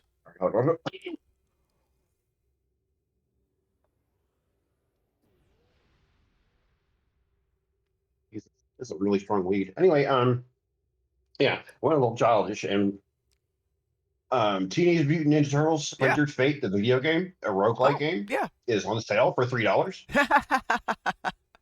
And we bought, and a bunch of us in the gaming clan bought it, and we've been playing it, and it's been fun as all get out. So last night, me and the girlfriend sat there in bed on my tablet watching the 2012 cartoon that they made for it. Oh God. So good. It is so good. It's based off of IDW comic, Yeah. The comic company. It's based off of their Ninja Turtles. So when we went to see Teenage Mutant Ninja Turtles 2 in the theater like 2 weeks ago, the old one, they had a 15-20 minute interview with one of the artists, the original artists. And that was so interesting because he's talking about how they developed them and didn't think it was going to be successful. Sure. Let me invite Dante to a team here. Had and it was just there he is. I watched a thing about the animatronics. Oh, really? That they did for the helmets and stuff for the first and second movies. Really? They spent so much. They spent about half the budget on the animatronics. Wow. Yeah, it was crazy. But it was like, and they even pulled the engineers from Chuck E. Cheese, Oh God. which makes sense because the kings of animatronics. So a lot of them are most of the second movie was microcircuitry and little motors, but the first one was the old school Chuck E. Cheese, using steam and pistons and stuff. Wow. Not steam, but using a fluid and pistons and everything. What we call hydraulics. Yeah, that's the word. My dear Lord, my brain. It's That's not okay. working this fine Thursday. Yeah, no. I could not remember some words this morning. It's like, duh. Swear says, I tested my mini PC on a portable battery. I could play Star Trek for like 20 hours straight on the road with my 27-inch screen. Oh, I am so jealous. There's a How part of big me, is this portable battery? as long as battery will suffice for it. I There's was wondering how big it is. Curiosity. 4 I've feet got by some 4 too. feet So. by 4 feet. Well, I mean, capacity. I'm just joking. I I have no idea. Yeah, there's a part of me that wants to do the RV life with me and the doggers. 1000 WH Anchor battery, ANKER. I don't know what that is. Yeah, Anchor's company. Ah, okay. But they are like the kings of battery storage nowadays. This is 7 of 9 reporting from. I swear you should check out Anchor's. Crap, I forget the name of it. XC series. It's got the pluggable solar panels you can buy in it too to recharge it. Cool. That'd be fun. Swear, let me know how your van hunting goes. There's a part of me that's looking at a Mercedes. Name totally eludes me, but their cargo van. That's the one that seems to be the easiest one to adapt to the RV life. Has anyone Where you could here just ever seen El buy the Chupa? Ram vans. Yeah, Same. It's actually the same model. is it? Yeah, same vehicle. Sprinter, thank you. Mercedes and It is the Dodge Sprinter. did a whole lot of stuff together. That's right, they did. Actually, at one point, Mercedes owned Dodge. I'll swear, Chrysler. I have no skill whatsoever in the building of stuff. Dang, I like the ship.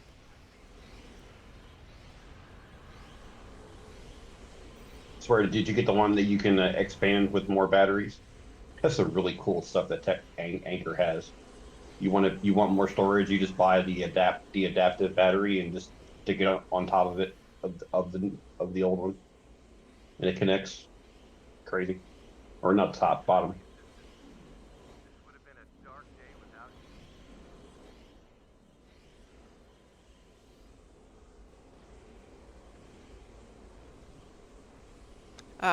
S. Did I ever ask you if you could have any ship to captain and live on, if you could, which would it be? Ooh, I'm gonna die here. Why is this going this way? There we go. Good. There we go. All the Alliance. That is a really good question. If I was going to live on it, I'd probably want to go for something like whatever the old Enterprise D was, something fairly big that's going to have ample space. The only problem I see with having a big ship like that is you're going to need crew. Yeah. Yes, so that means you're going to need, and a ship like a Galaxy would be hundreds of people. Yep. Yeah, but that wasn't the question of which one's going to be the most real, practical. Question is if you could have anyone. Let's see.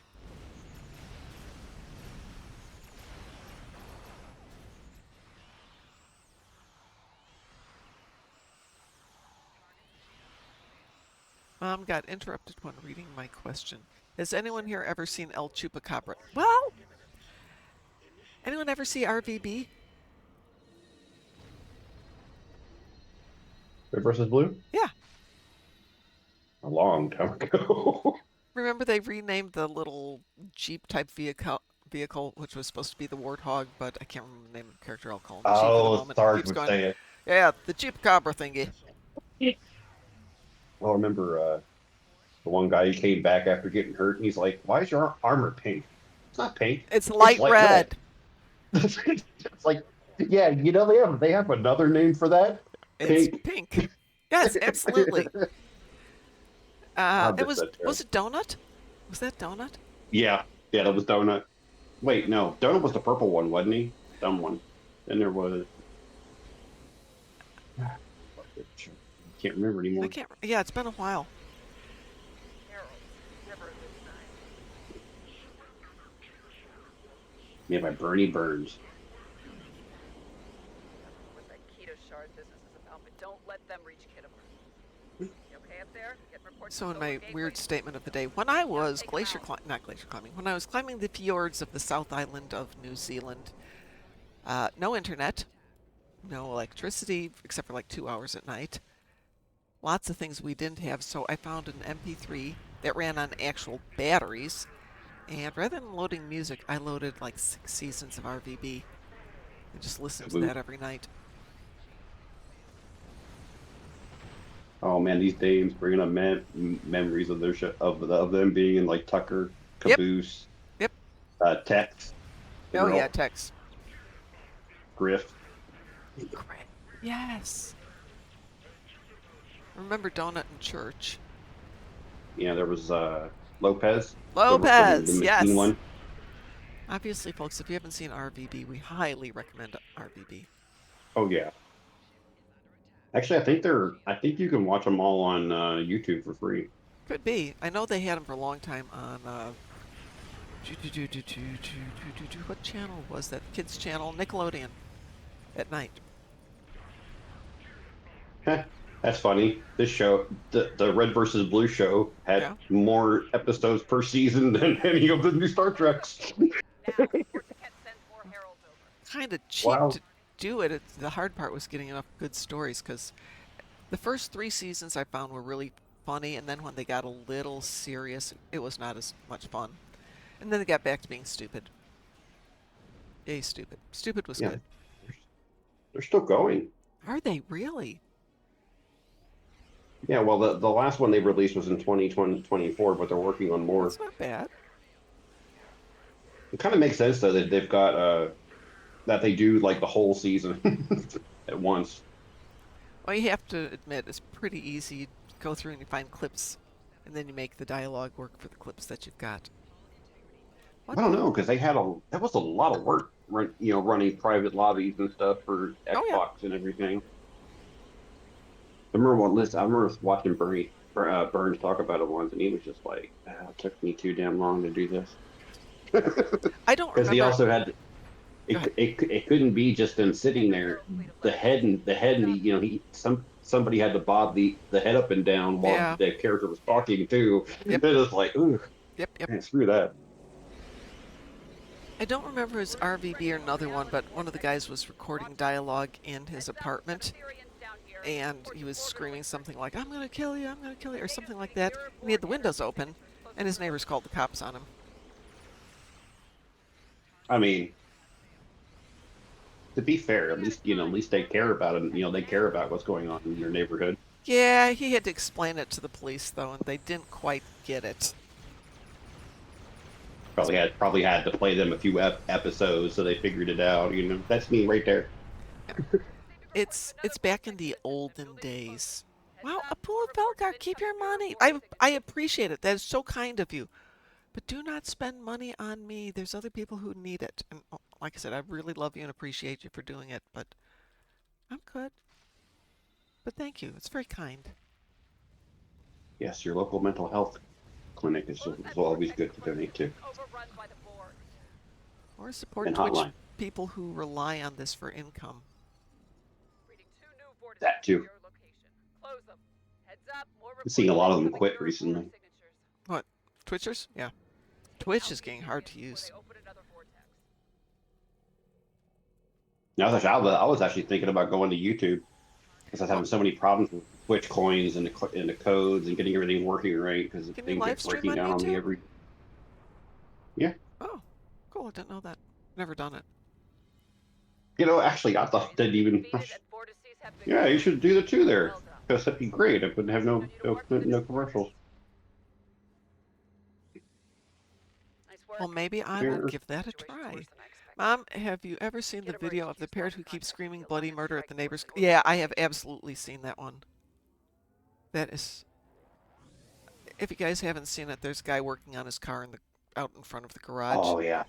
And the cops come up saying, what's going on here? And the guy just breaks out laughing because the neighbors called because the parrot is just screaming, help me, he's killing me. My allies tell me the Kittimer's activating its weapons. Well, my mom my mom's nursing home she worked at for a long time ago had a parrot, an African gray parrot that one of the residents had passed, and she had no family, so they were kind of like stuck with it. Yeah.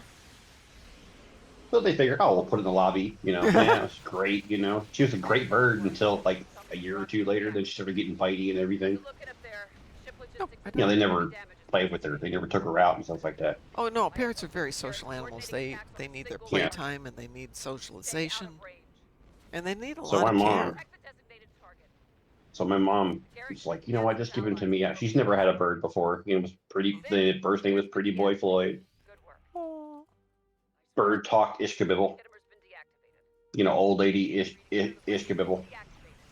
Just randomly saying things. So things like, you know what you are? Fire is what you are. Oh God. Funny as hell.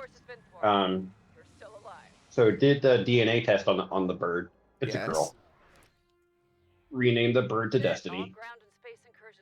She's a beautiful bird. Very, very lovable. Beautiful plumage. And yeah, my mother had rented a row home in Baltimore that was brand new, newly renovated and all that stuff. So I went to live with her to help her pay for it. And I had a Manx cat. And one day I went to work, working for the city of Baltimore. And because the house was in my mom, the apartment was in my mom's name. Well, row home was in my mom's name. They didn't know it was my apartment, my place. So I come home to 4 Baltimore City police officers bit back, trying to kick in this solid oak door from like 18, whatever, because what sounds like a woman is screaming in my apartment or my place, right? Freaking get in there. I finally get away, lock it, because I think it's my mom. I don't know where she is, banging down open the door, get to the door, and this parrot has my cat by her paw in her beak, screaming bloody murder because the cat tried to touch her. Yeah.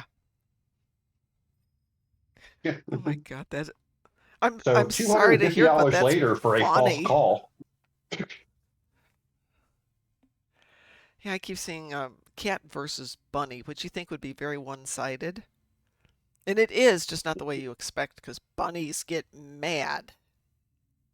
This poor bunny's just whipping the cat. I love that one that they had where the bunny's mad. It's just thumping its feet. Oh, yeah. Yeah, absolutely. It's like, what's wrong? Thump. It's like, was it skunks do that too, where they jump? I've never seen them do like that. It is not snack time. Parrots do it too, but not as much. Parrots just don't play games. They just jump at you. They don't care.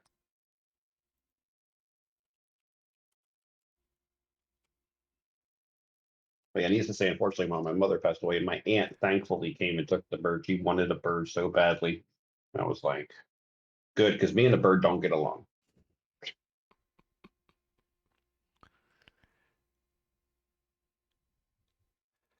Yeah. Oh yeah. Look at the bomb.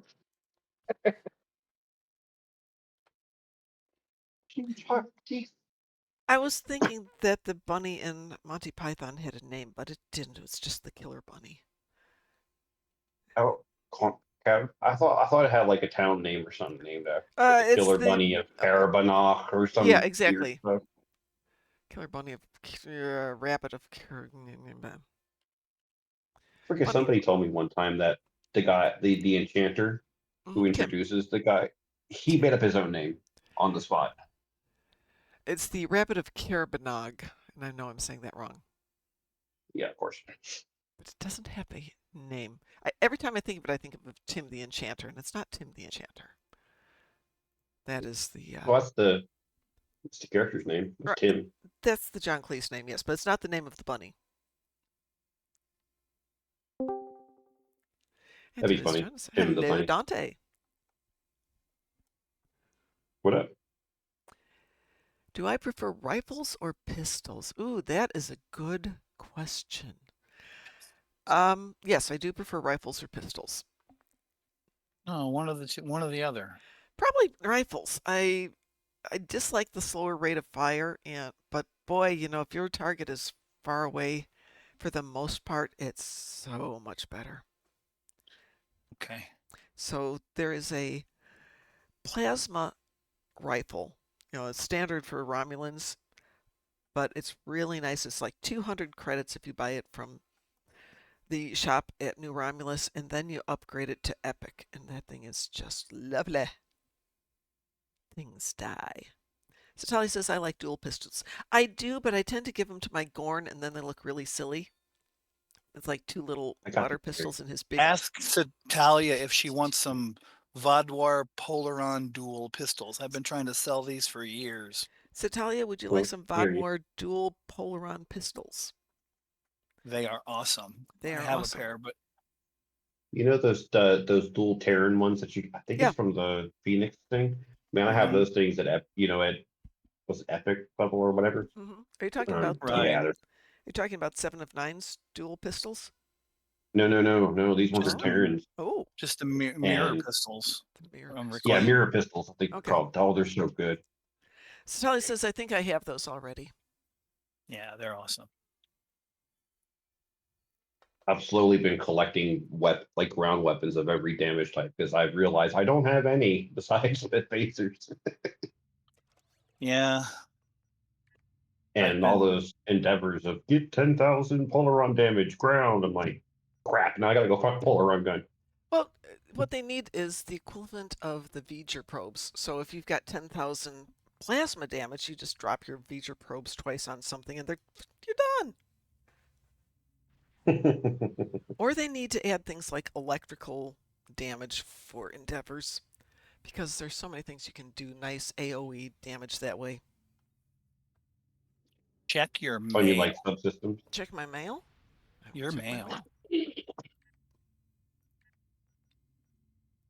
Ooh, thank you.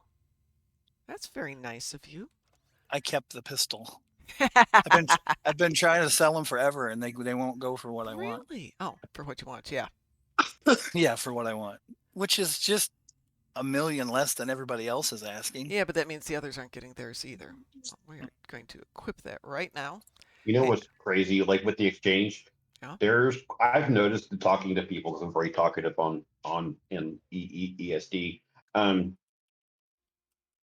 lot of people don't know the exchange exists. No.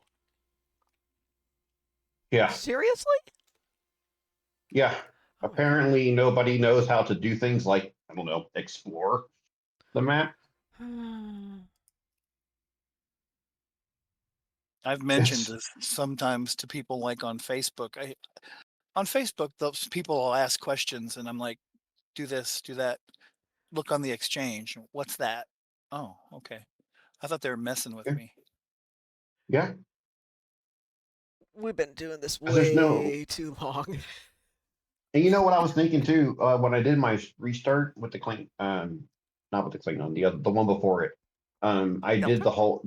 I kept the verbal tutorial thing on, and everything, and did the whole tutorial and everything. It never once tells you that there's an exchange to go look at it or anything like that. Never once. I was like, well, I see a problem here. It's on you to learn these things. I mean, the fact that I'm finding things in the fleet holding stuff that I didn't even know existed, like increasing another active duty officer to 6 for space and ground. I didn't know that existed. Yeah, they don't tell you about it. Like, there's no thing. Like, you just they expect people to explore, and well, when you build your ground areas extraordinarily large for no reason, people are less inclined to run around. Yeah, but exploring stuff is where you find things. I mean Oh, I that. know that. We know that. But there are some of these newer players just don't understand Yeah, they're just because going they're to be. coming from games that have like menus. You know, they're coming from games like Ark and some of the other like Once Human. You don't have to go places. You can just use the menu to do everything.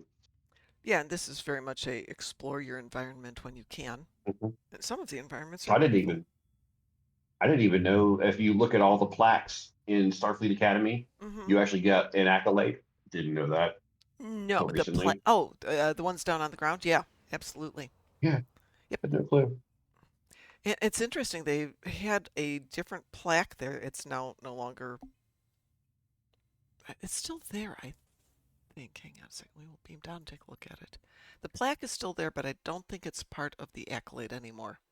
I think it's to absent friends, which is Yeah, talking about when Stowe was such a much smaller project, and they were memorializing a dev who passed away. This I team's got already done it. three. I got 3 accolades in a TFO today. What? Have you ever heard of that before? I have not. Okay, let me look and see if I can find which Unless it's like TFO kill it is. accolades. Yeah, so this one. Well, Go ahead. possibly. No, go yeah, ahead. that one doesn't work I anymore. remember which one it was. It was in Vicious Cycle from Undine Marks. Let's see what this one is. It's not a commendation. It's not damage. It's offense. Like I didn't even realize the Starfleet Academy quiz is there, the daily one next to Mm-hmm. the personnel people Yeah. and Lieutenant Kitty. Yeah. If you know that you get the data chips and they give you an accolade if you haven't gotten it yet. Yep. Of course, the annoying part is that they're random, and so you get stuck with a crap load of them. So I've been giving them to other characters. Do Oh, this. no, that's exactly what I About do. But this. you can sell those on the exchange too. Really? Yeah, absolutely. All right. So in Vicious I Cycle, also you're in the middle of a battle and you're supposed to go from this set of bad guys to that set of bad guys to this set of bad guys. Yeah. And if you get all 3 of them opened up like at the same time, or if the same person opens all 3 of them, you get an accolade. And Really? then if you are going from one to the other, but you decide to explore some anomaly, you get an accolade because there's always time for exploration, I think is what it's called. Wow. And then the third one, I don't know what it is. And I didn't know where I was going. I didn't know I was exploring whatever it was. I was just trying to find out where to go next because I hadn't done that thing in years. See, okay, in Viscous Cycle, there's always time for science. That's it. There's speedy execution. You destroyed the Undine protoplanet killers with exceptional speed. There is raid over Bubbling Bay, which is there's a normal, advanced, and elite one, which is you destroyed multiple planet killers before they could threaten something or another. Joy of spreadsheets. I can't always see the words. Knocked 3 times, which is you opened all 3 mod doors in Viscous Cycle. That's what we got. That one. Hunted the Hunter. You destroyed the fleeting planet killer before it could escape. That was the other one we got. There's Geckley Surgeon. In the midst of battle, your team healed an injured Geckley. There's 11 of them. Geckley Escort. You helped a lost Geckley. Borg Breaker. You investigated a defeated Borg something or another. Geckley, that's that little space. That's a lot for one thing, thing. right? 11 accolades for one TFO. Wow. I had no idea. Neither did I. Well, heck. Geckley, that's that thing that TNG that they found that was a space animal, right? I don't know if it was the one in TNG or if they made an original one. Sour the Milk. Oh, is that a Geckley? I think. It's the same concept. Maybe. It's a space creature. Maybe not, but that's funny. Man, Google knows me too well. I typed Geckley and it was like Star Trek Online Wiki. Like, thank you. Yeah, AI is starting to write me saying, "Hey, how come you haven't asked any STO questions today?" I was like, I'm not even awake yet. Pet, leave me Yeah. alone. Yeah, they're the same thing.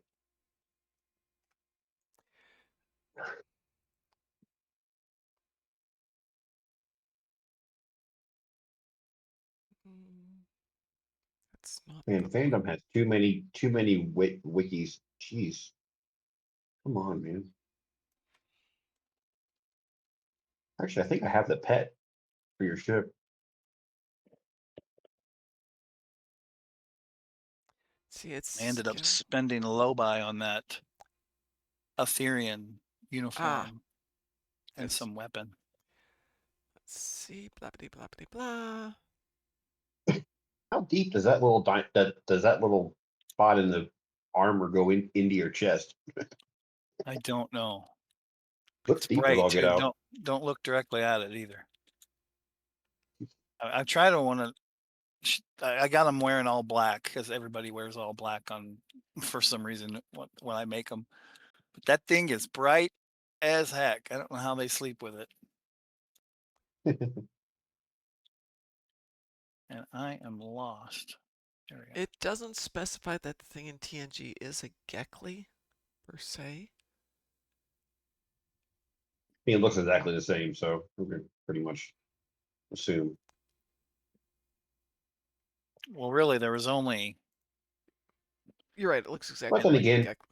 a space animal. Betazoids look like humans, so we can't assume. But we can't assume that Betazoids are humans. So The space animal that was the Farpoint station, and then there's that one.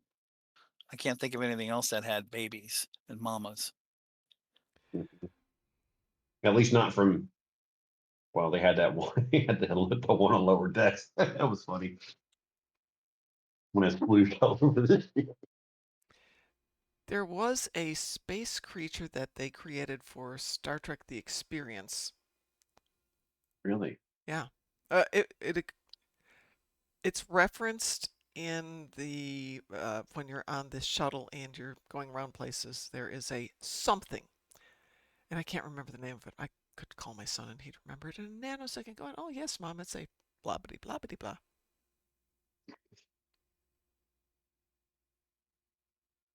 I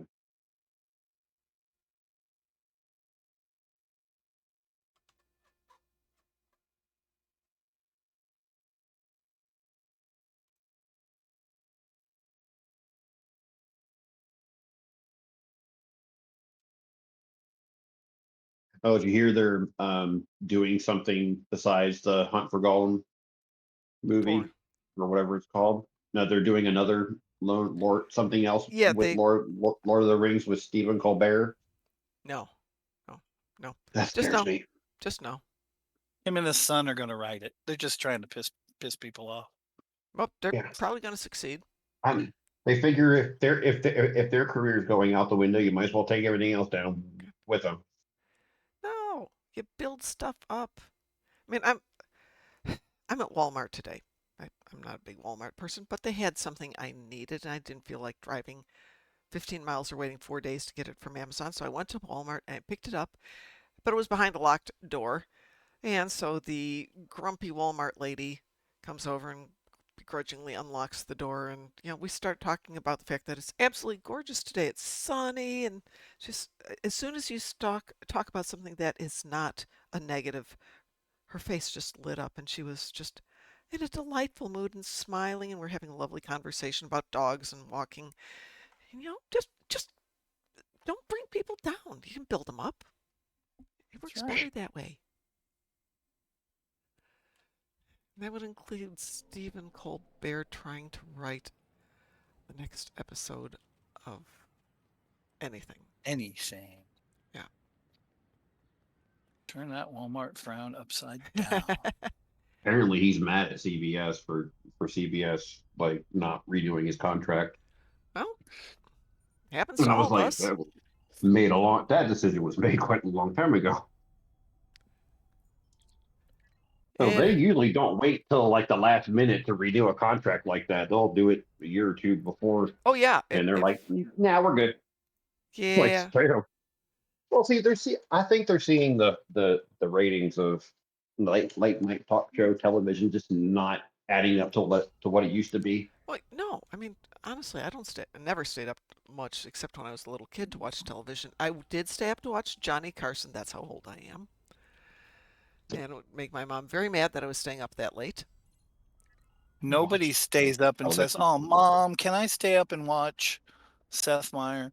Nobody says that, Yeah, no, or no. any of I those didn't even guys. I know can't who he remember any was guy's until like 2 name. years ago. I Yeah, I get don't all watch the them. Seths confused. So I was reading Seth Meyer once. I'm like, oh, that's the guy from Family Guy. And my husband's like, no, no, that's not who it is. Oh, but his name's Seth. Green?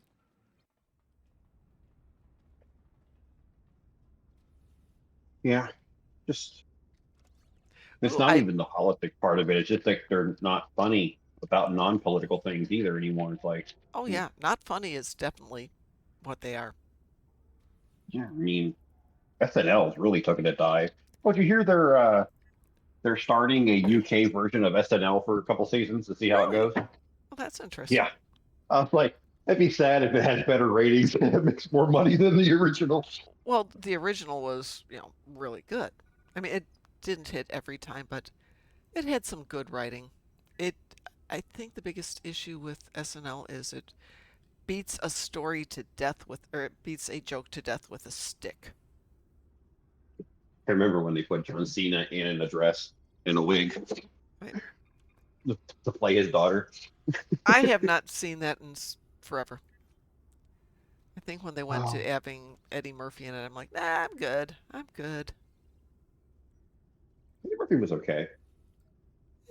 Some of the like early 2000s were okay. Years were okay when you had like Chris Kattan and Will Ferrell, on there. It was a thing. Let's see, it probably came out in. When did it come out? 75? What? Saturday SNL? Night Live.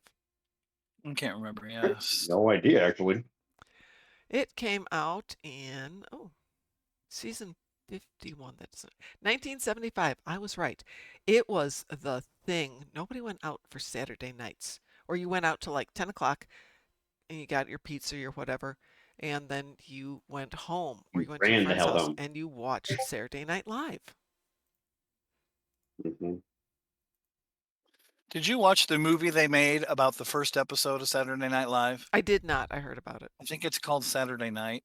Oh, I watched it. I'm interested in that kind of stuff. It's kind of disappointing, I guess, when you realize that how high and stoned those oh people were yeah. during the time. Oh Because my you're just God. a child. I was just a child when Yeah. I'm watching this stuff, and you just don't assume that kind of stuff is going on Well, when you're yeah. that young. But I mean, what did we watch a couple of weeks ago? Star Wars Holiday Special. And Carrie Fisher is just out of her brain. Yeah. She could barely stand up. The the what is it? The Coke on her nose in Empire. Doesn't she have Really? Coke on her I nose? don't know. They I they just they took it out in the digital, but okay. in the original you can see powder on her nose. Well, I just saw that Of course they did. last Saturday because it was down at the Symphony, and definitely did not see it there.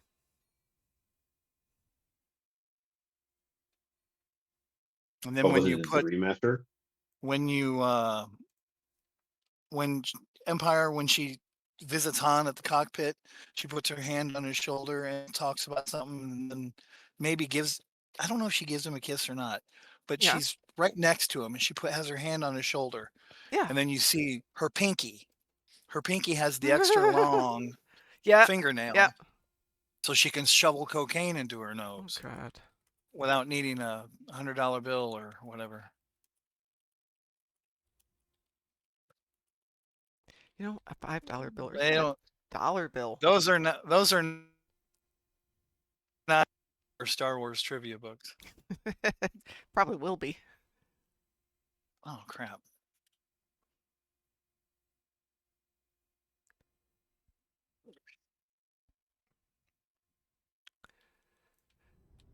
Shall we do something? I have my ship.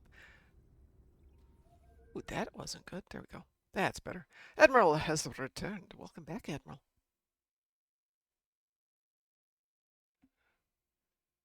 Shoot, I'm not in uniform. You know what? I need to go look at what they said. Apparently, some of the producers of the new Stargate show were talking to Oh, people, sweet. some interviewers. I Aw. need to look up again. Yeah, they were talking to Gate World about the new show. Frost has subscribed for 73 months. Oh, God, that means I've been doing this for over 6 years, people. I've been doing this for more than 6 years. I think I've been doing it for more than 7 years. Ooh.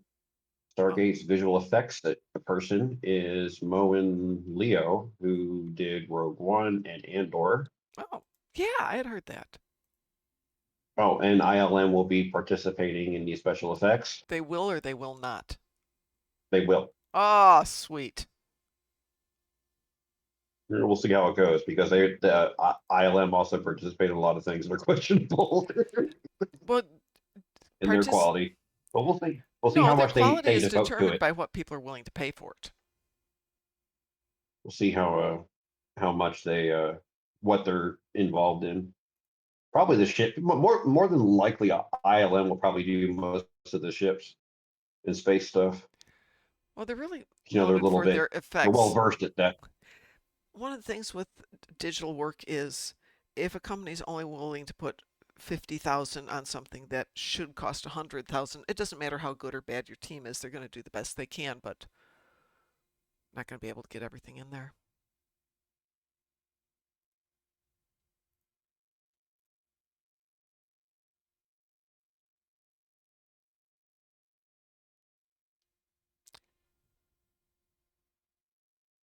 Joseph Malazzi is writing.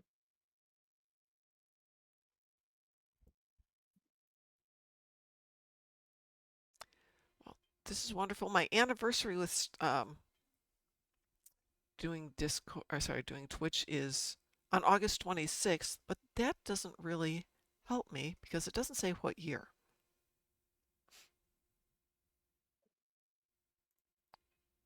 Nope, doesn't say what year.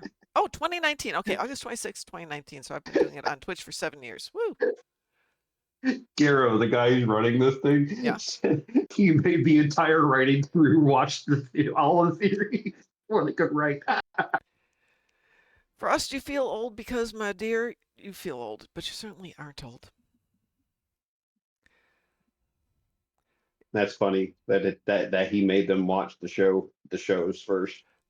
Yeah, how many shows do you know where people take it as a point of pride? I've never seen Star Trek or Star Wars. And it's like, what? I think part of it is because like a lot of the leading crew are from old Stargate from the old shows, so they're like no, you're not going to ruin my baby. Production designers Nathan Crawley, who did The Prestige, Batman Begins, Interstellar, Dunkirk, Westwood, and Wicked. And he won an Academy Award for Wicked. Did he? Wow. Man, they got some good people here, looks like. Consistency.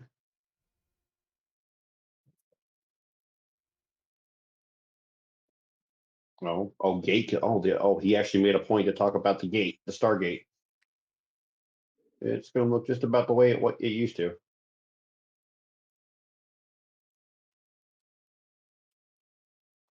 I love how they're trying to tell you what they're going to do, what they're doing, but they can't tell you anything yet.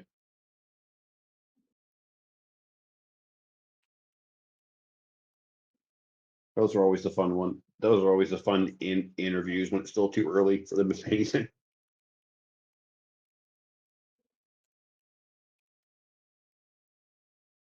It's like watching a spy movie when they're interrogating a spy, you know. Mm-hmm. Admiral Kaga says you cannot be old until you know at least 2 Ray Stevens songs by heart. Thank you. I accept your invitation to the party. Ray Stevens. Ray Stevens. Yeah, Ray Stevens. Ray Stevens. Oh, they call me. Yes, you gotta like. There you go. It's me again, That's Margaret. Thank you. It wasn't Barbara, it was Margaret. I probably know somebody. I just don't know that it's Ray Stevens. The Streak. Yeah, That's the The only one I can think of. Guitarzan. I'm not that old. Or my parents didn't let me listen to it, maybe. They played it on WLS, but I don't know if you had WLS where you are. No. Okay. WLS was Yeah, the my mom. light pop light pop mild rock station for Chicago back in the 60s and 70s. Old Man Rune, greetings, greetings. I only know the words My to one mom song. would It's the listen to intro four theme bands. to Gilligan's Island. Those poor, poor people. Poor people. Am I old if I like Roy No, Orbison songs? No, you're awesome. I mean, it don't matter what year it is. If it's good, if it's a good song, you're It's a good never song, yeah. old. Yeah. But Roy It's when you Orbison. only listen to that same style is when you start getting old. Yeah, I did used to tease my husband he only listened to old guy music because once we hit the 70s, he pretty much stopped listening to stuff, which was fine. I mean, it's certainly a choice, but My, my mom only listened to four bands. like, It was the Beatles, uh-huh. Madonna, Journey, and Genesis. The only one she listened to. My husband liked the Beatles. I liked them when I was young, but not when I got older. And my dad loved Metallica and Megadeth and all that. Yep, And all the hairband yep, stuff, yep, yep, yep, Twisted yep, yep, yep. Sister, Wild all that stuff. He Cherry. loved all that. Yeah. Trying to think of all the records I had. I used to work for a record store, and it's like, oh, I had hundreds of records. Obviously, these days I like my EDM and my heavy metal. He, yes, he did sing Pretty Woman. I was big into into like new metal, like Korn, Yeah. um, Oh, absolutely. Video Drone, Seven Dust. You know, I saw Seven Dust last year live down here, and I was just like, wow, that's a lot of white hair. Holy crap. But you know what, though? They still had it. There are some new singers that I'm just they're fine. They just don't hit me like Chapel Roan and Sabrina Carpenter, the one who's incredibly wealthy. What's her name? Courtney Love. No, I like Courtney Love. No, she's Taylor Swift. Taylor Swift. It's fine. She's fine. That's not very interesting. I figure she's making enough money with everybody else. She doesn't need me. Who's her soon to be husband? Or Pardon? his husband? Or the football player? Yeah, she's engaged to a football player. Old Man Rune says Kelsey? my favorite Beatles song is Norwegian Wood. An excellent song. Um, Travis Kelsey? I've got a question about Norwegian Wood. Yeah. The end of the song. Does he set her chair on fire? Oh God, now I have to think back on the lyrics, so I'm gonna cheat and go look up the lyrics. Cheat and look up the lyrics. I've never understood the third verse of that song. He sleeps in the bath. She's obviously a hooker because she's got to work in the morning. I don't know. I think she's a prostitute, and he stays with her, but he doesn't want to be with her because she's a prostitute, I guess. He sleeps in the bath. She's gone when he wakes up. It's cold, so he lights a fire, and it's good Norwegian wood, which I assume it's the chair because he talks about a chair. Well, let's see. I once had a girl, or should I say, she once had me. She showed me her room isn't a good Norwegian wood. She asked me to stay, and she told me to sit anywhere. So I looked around, and I noticed there wasn't a chair. Oh, there wasn't a chair. Okay. I sat on the rug, biting my time, drinking her wine. We talked until 2, and then she said, "It's time for bed." She told me she worked in the morning and started to laugh. I told her I didn't and crawled off to sleep in the bath. And when I awoke, I was alone. This bird had flown, so I lit a fire. Isn't it good Norwegian wood? No, I don't think. He burned her house down. Not necessarily. I mean, that's kind of the grim take on it.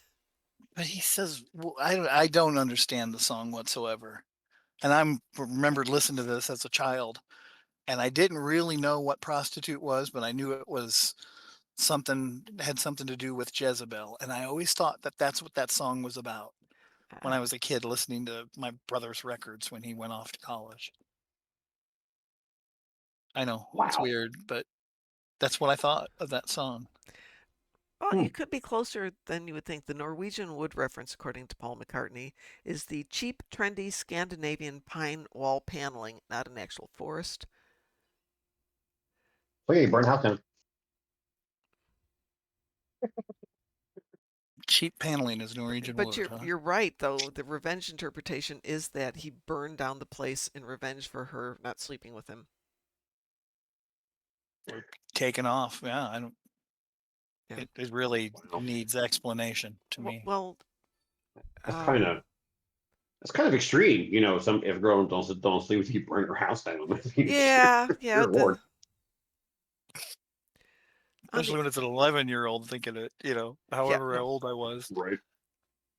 Oh, there's a lot of songs that I was in like my teens listening to, and then I come back in my 40s and listen to. I'm like, oh my god, you know. Oh yeah. Well, when I was in high school, I had a teacher who insisted that we do an analysis of the symbolism within a piece of music. You could pick your own piece of music. And I said, well, what if it doesn't have symbolism? All music has symbolism in it. I'm like, what? Right. Yep. No, it doesn't. I mean, I'm sure some of them do, but some of them are just. I declined to go for the symbolism of Barbara Ann, or Maxwell Silverhammer. Oh, that one's grim. That one's a grim song. Oh God, I can think of it. By Slipknot. Those are too grim. Tequila.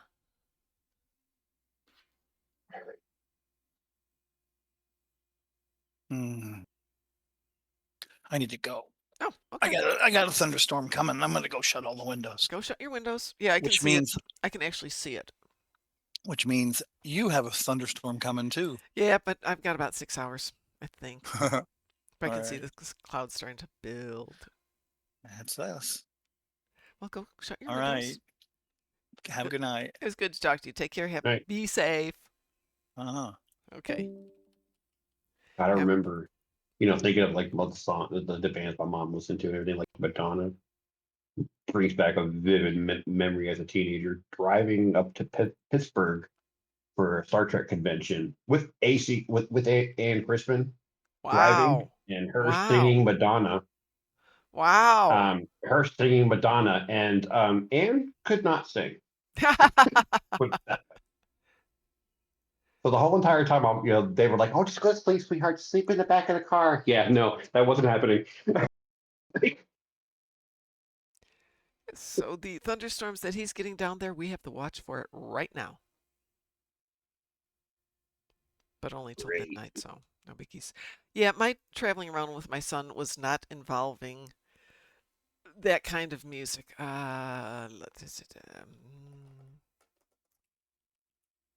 It was either that or my obsession at the time was Dinotopia. Oh yeah, so having absolutely. the cassette on tape, I had that. My mom got that for me one time. She was like, little did I know how much I would have to hear that. Let's see. So probably probably the first song that I ever really sang in the car with my son would have been Nickelback stuff. Finally got a decent sound system, and we would play Nickelback at full volume and sing. And then he introduced me to The Miracle of Sound. Is that Gavin Dunn? No, that's Ministry of Sound. Yeah, Gavin Dunn does songs that are related to either games, video games, or occasionally to TV shows. He did that Viking one with Peyton Parrish. Yes, he did. It's bigger. Yeah. Oh, that was good. Yeah, he's a great composer. Most of his stuff is on Bandcamp. So I listen to JT music a lot too. He does video games and like raps, but he brings in Under the Cadence Storm so much that his songs have stopped becoming mostly rap. She sings so beautifully. Well, shall we play something? Thank you, Swear. What do I think of K.D. Lang? I don't know K.D. Lang. I mean, I know the name, but I I don't know know any Lorena of the McKenna more than music. Katie Lang. Let me see if we can pull up a discography and see if I can find anything I know of her music. It's got to be into that kind of musical, man. Let's see, she did a cover of Skylark for Midnight in the Garden of Good and Evil, so I've heard her, and she did the closing titles for the James Bond film Tomorrow Never Dies. She is ranked as one of the 100 greatest women in rock and roll. Very interesting. I saw Jewel is touring right now. Really? I love Jewel. I was like, dang, I didn't even know she was still singing. Apparently she's back. Oh, that's good. So is that one Swedish pop singer, Robin. I don't know that one. Oh, I take it hear the back. I song. do know K.D. Lang with a couple of the things she did way back in like 2004. Jewel, for a while, was doing movies on the Hallmark Channel where she played a home renovation carpenter and worked with her dad and had a romance with the guy from sci-fi series set in Oregon. Eureka? Eureka, the guy from Eureka. That's a good show. Yeah, it was a good show. Good actor, too. I actually rewatched it like a couple months ago. I was like, oh, God, how funny this thing was. Where it says Voltaire has one great song talking about a certain TV show. Oh, no, no, no, no. Voltaire has many great songs talking about a certain TV show. And I was at the Star Trek convention maybe 5 years, no, would have been 2019. And Gaze in Space had a private party up in one of their rooms, and Voltaire was the guest performer up there. And that was amazing. 30 people in Voltaire. It's like, whoa! And I'm texting my son, going, I'm in a room with Voltaire.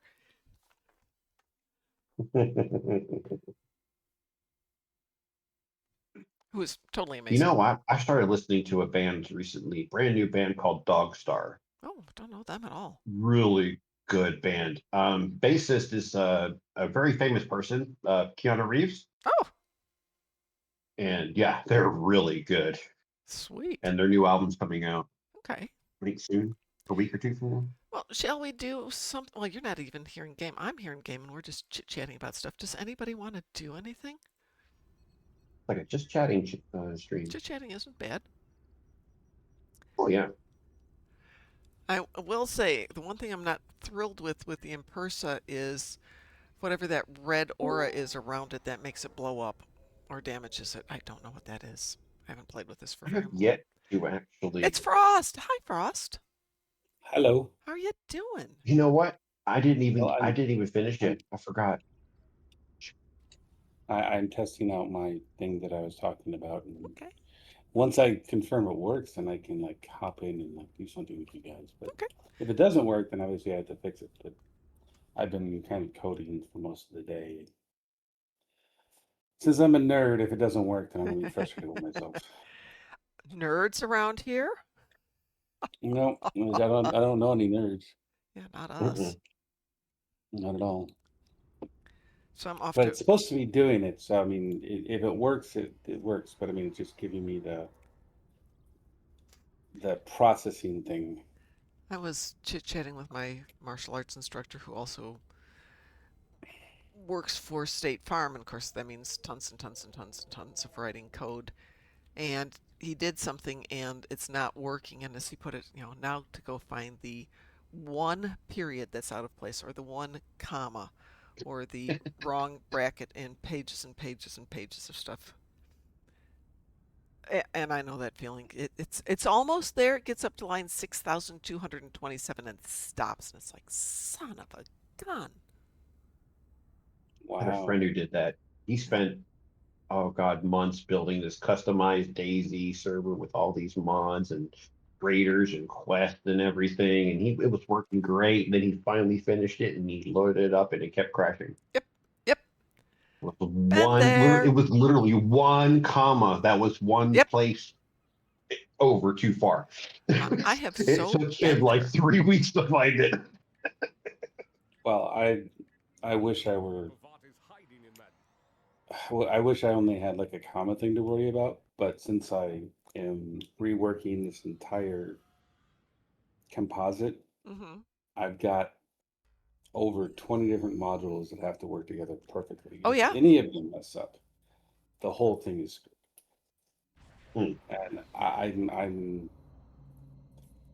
operating this module by itself, and I'm not liking the fact that it doesn't seem to be working.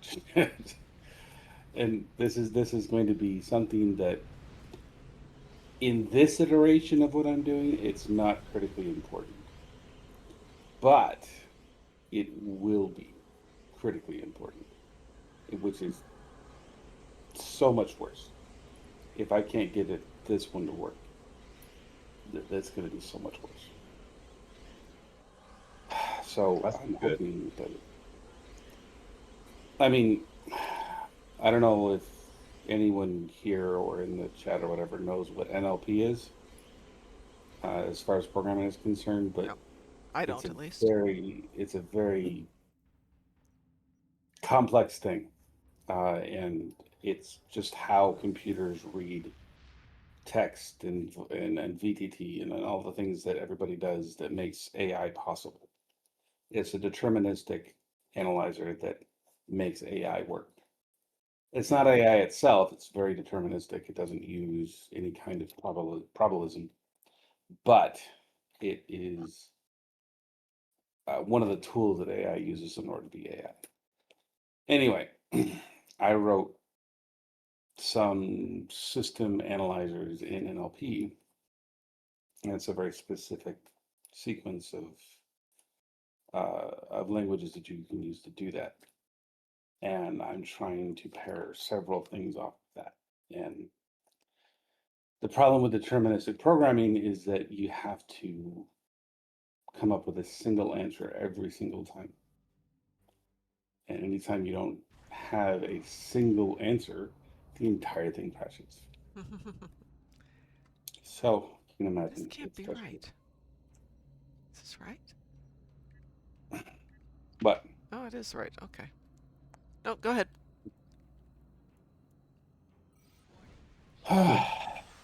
so yeah, that's kind of a. And right now I'm doing an NLP test on random text. I put in 2,000 characters, or I'm sorry, 2,000 words of random text. Yeah. And it's supposed to be analyzing it. What's it analyzing it for? For frequency, for gauge importance based on parameters that I put in there. Otherwise, I identified specific triggers. I did all these different things, and I want to use it to gauge. I want to build value as people are writing. Okay. And it's working, but the issue is I can't get an effective production output, and I don't understand why. I know it's deterministic, so if it failed, it would fail immediately. So it's working, it's just not outputting anything, and I'm frustrated by it. It'll work. I just don't know when it'll work. It'll work someday. Yeah. Apula Felgar says, if water is represented as H2O, would ice be H2O cubed? No. Ow. No, it wouldn't. In fact, that would be incredibly dangerous. If you had H2O3, that would be incredibly dangerous. It's a joke. I know it's Humor. a joke, but imagine if you had H2O3, you would have effectively created an incredible accelerant. Yes, you would, actually. That would be rocket fuel you just created. So, if you want. Hey, smart people, what is this red electrical field that develops around the Impersa? I don't know what Impersa is. It's the new ship from the Oh. last event. Oh, well, I didn't pay attention to that. Here you go. H2O3, otherwise known as hydrogen trioxide, is an unstable, short-lived inorganic compound in inorganic acid acting as a highly reactive peroxide. It Yep. is a strong disinfectant and sanitizer produced through ozone and hydrogen peroxide oxidation, often used in specialized applications like sanitizing aircraft or surface Oh God. decontamination. Yes, and it could actually explode if you just shake it too hard. I think when he had unstable do it, I think it's the It's so dangerous. That's why I said no. That would be a very bad thing. H2O3 it's valuable. Oh, it has to be made immediately. It has to be made on site for immediate use. It's like, Yeah. whew. You're like, hurry, go. You know, it's like No, don't hurry. Be very, very careful. I just logged in. So if you want to do like daily or whatever, I'm happy to do that. Absolutely. Actually, I don't know if I've done the daily yet, but yeah, that was my comment there. It's just, that's a very, very dangerous material. So please don't play with it. It was a joke. I know it was a joke, Oh, yeah. but that's a very real thing. It's like if you take 70% hydrogen peroxide and then just hydrogen peroxide on its own, and you take a 70% concentration of it, Yes. and you figure it's going to like sanitize something, it'll sanitize something after it melts your arm off. Yeah. You won't have to worry about anything after that. And this is why when we are talking about stuff at my old job, precision was a thing. Precision matters. Yes. I can't remember what the it was supposed to be a 15% solution of bleach, but no, it was supposed to be a 1.5% Wow. solution of bleach, and the person wrote down as 15% solution, and then asked the boss to, read it through and make sure it's right. And he's looking at it going, no, we're not doing this. 15% Oh, wow. solution of bleach. That sounds bad. It would be like chew your skin off bad. Yeah. Interesting. They take hydrogen peroxide and pretty much just mix it with H3O and what the hell? So the stuff that they launch rockets with is 98% hydrogen peroxide. The stuff you buy at a regular pharmacy Yes. is about 0.5 to 1% hydrogen peroxide. There is a very simple formula you can use to concentrate hydrogen peroxide. But hydrogen peroxide is so unstable at those levels that almost looking at it wrong can cause it to explode.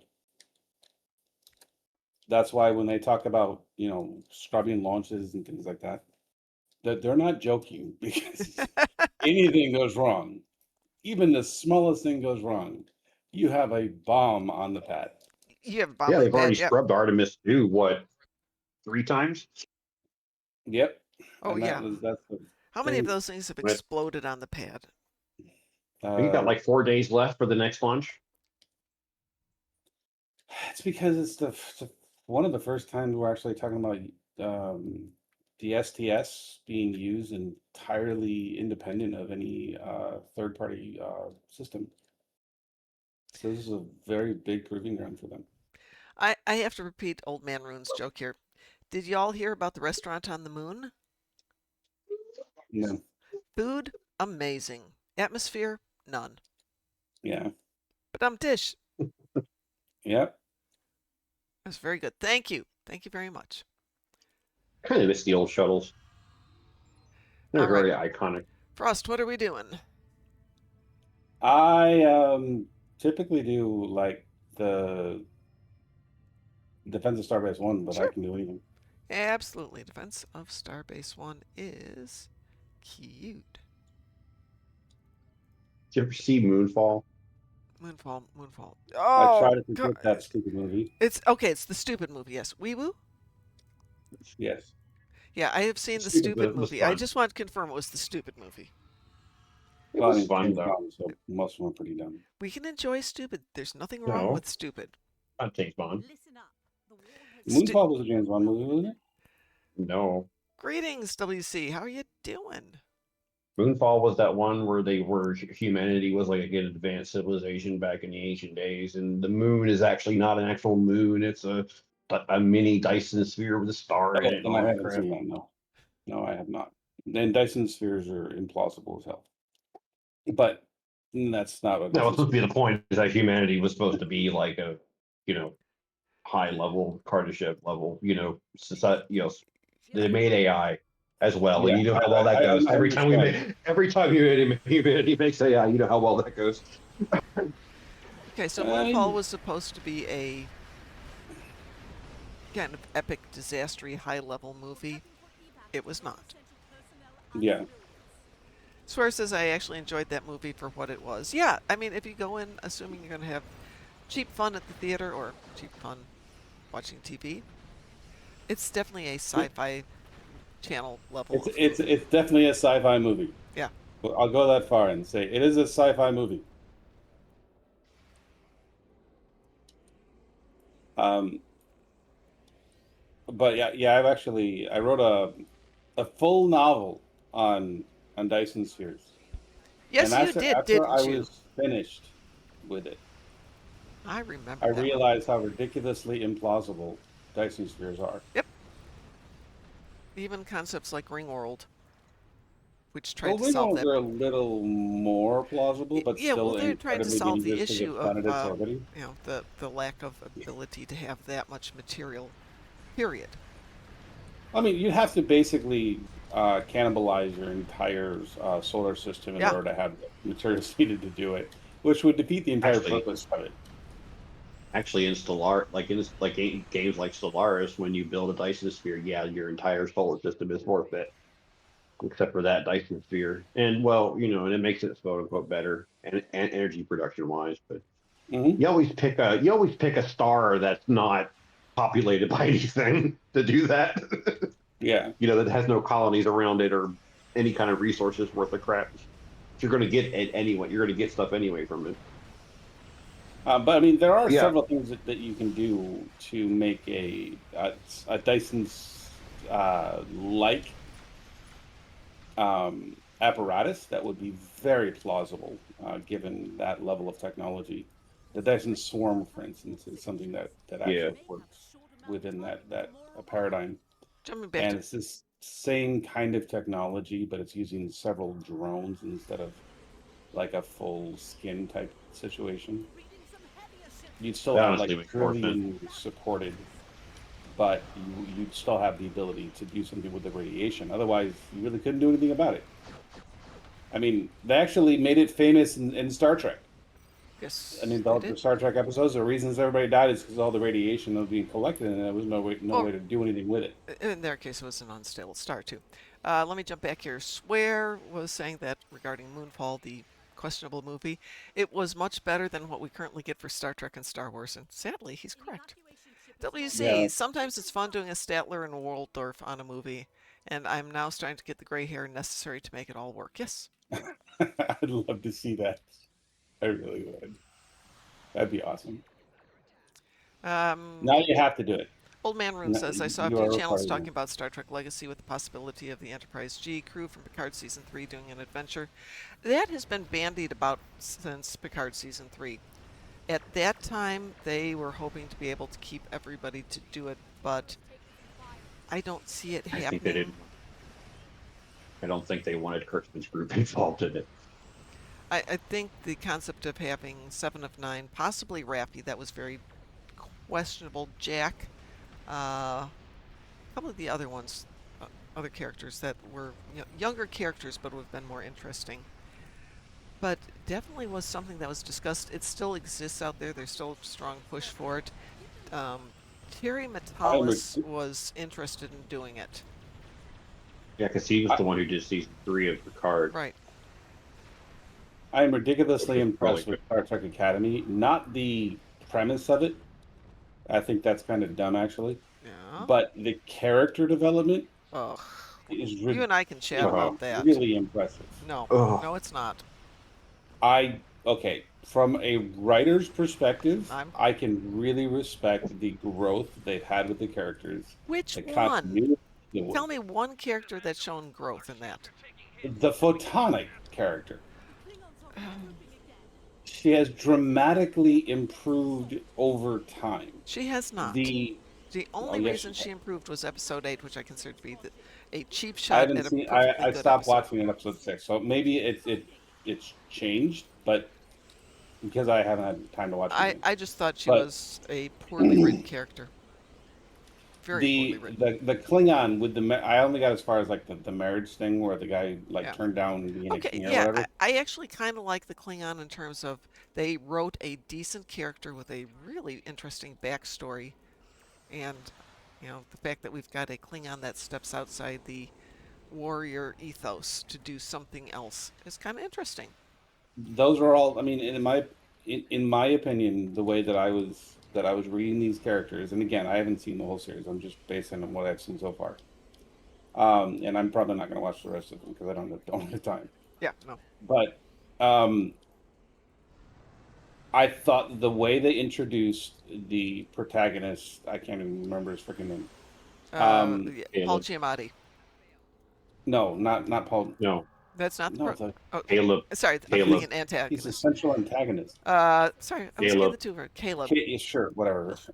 Anyway, the way they introduced him was sloppy but watchable. Yeah, and then that just falls apart. He becomes just and then tedious. When he got to the academy, it was wasted opportunity across the board. Yeah. And then you had the characters who they never define what they are or whatever. I thought it was a lost cause. And then they got to the Klingon. And the Klingon was such a different version of a Klingon. I was like, this is really interesting.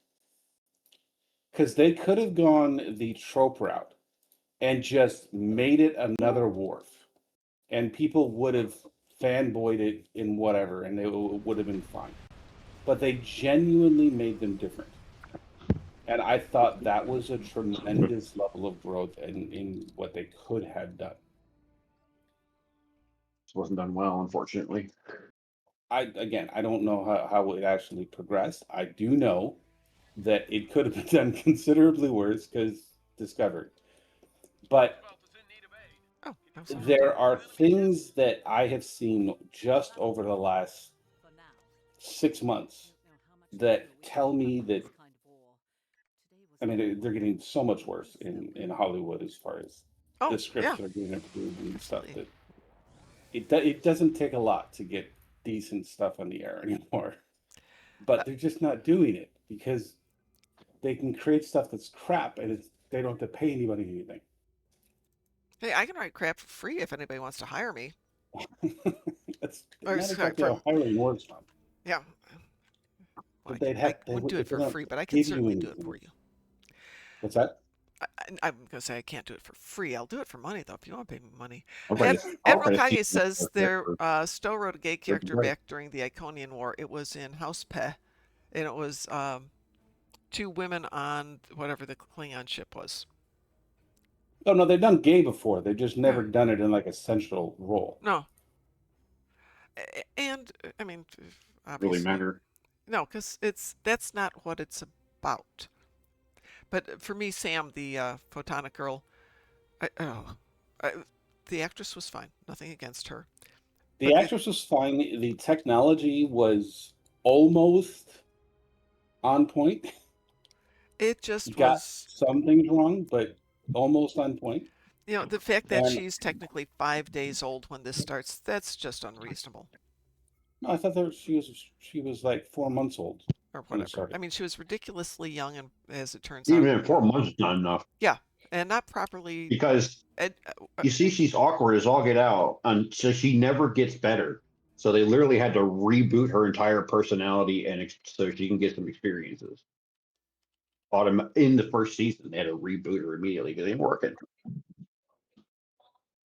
I don't know. You know, she's still awkward. She still does weird things. She's still like very to, what's it, invading personal space. She still asks some of the most weirdest questions in the weirdest ways of people she don't even know. So the thing is, Like, that's all perfectly appropriate for a 17-year-old brought up, or 18 or 19, whatever you are when you go to the academy. Let's call it 18 just to make the numbers easy. That's perfectly fine, because if you're brought up in a culture where you don't establish personal space boundaries, if bubbly personalities and all that as being something that not everybody likes, then you're going to explore that. When you get there, you're going to find out all about it. We touch on it lightly with one scene with Wesley when he goes to the academy the first time or goes for a test. But this is just in your face writing. my problem with with Caleb is that he's 26 by the time Yeah. he goes to the Yeah. academy, and then he reverts to the maturity level of a 17-year-old Yeah. immediately. Well, I don't think he ever advanced beyond the 17-year-old. He Yeah. started off with the That's aggressive kind "I of hate my also the thing father" too. phase. Well, you may be If you're right with that, living in Frost. non-Federation controlled space, Mm-hmm. you've had a hard life. By yourself, you've had a hard life. He should be Yeah. way more mature than he really is. Yeah, I mean, well, I mean, Especially I at don't know about 26. that. I mean, my time when I was, deployed to other countries and stuff like that, I've seen quite a few soldiers that they were supposedly trained and whatever, but they still acted like little kids when they were not busy doing, their soldier duties. I mean, that's how actual soldiers really are. I don't know if that's like Yeah, something that, but they don't let their childishness interrupt their professionalism. When they need to be professional, they're going to be Well, professional. Childish things go out the I don't know how window, many and when lieutenants they're you know, done, but that's what lieutenants are like. I think that's the Starfleet there's also a Academy difference between the two. failed to distinguish between a militaristic concept like they're going into basic training, which was part of it there, but not well executed, or is Starfleet Academy a educational organization like a college slash postgrad situation? And it's never well defined as to what they're doing in this I thought they particular setting. In this setting, Well, I think they did define it. Like one half of it was the War Academy, and the other half was Starfleet Academy. yeah, I Or was it the understand that, War but College? Or I don't know. but um, one of the very first scenes when Caleb gets to the academy, he's forced to do push-ups, and Jaden's supposed to stand on his back or something. That is not what you do in college. That's what you do in basic training. You're going to break people down for physical training and emotional training, versus in college you might get hazed, but that's not acceptable. Hello, They is this Hello. working? Hi, Tess. Yes, Tess, it's working. He does. I mean, I think a real world analogy of this would be the U.S. Navy running the Naval Academy as well as something like MIT or Caltech, Yeah, but you I and think they it doesn't work. it doesn't work, and the academy, from what we know from, let's say, Picard, not Picard, TNG, and a little bit of what Picard remembers from that, and a little bit of what we see from some other TNG episodes, it's closer to a college than it is to basic training.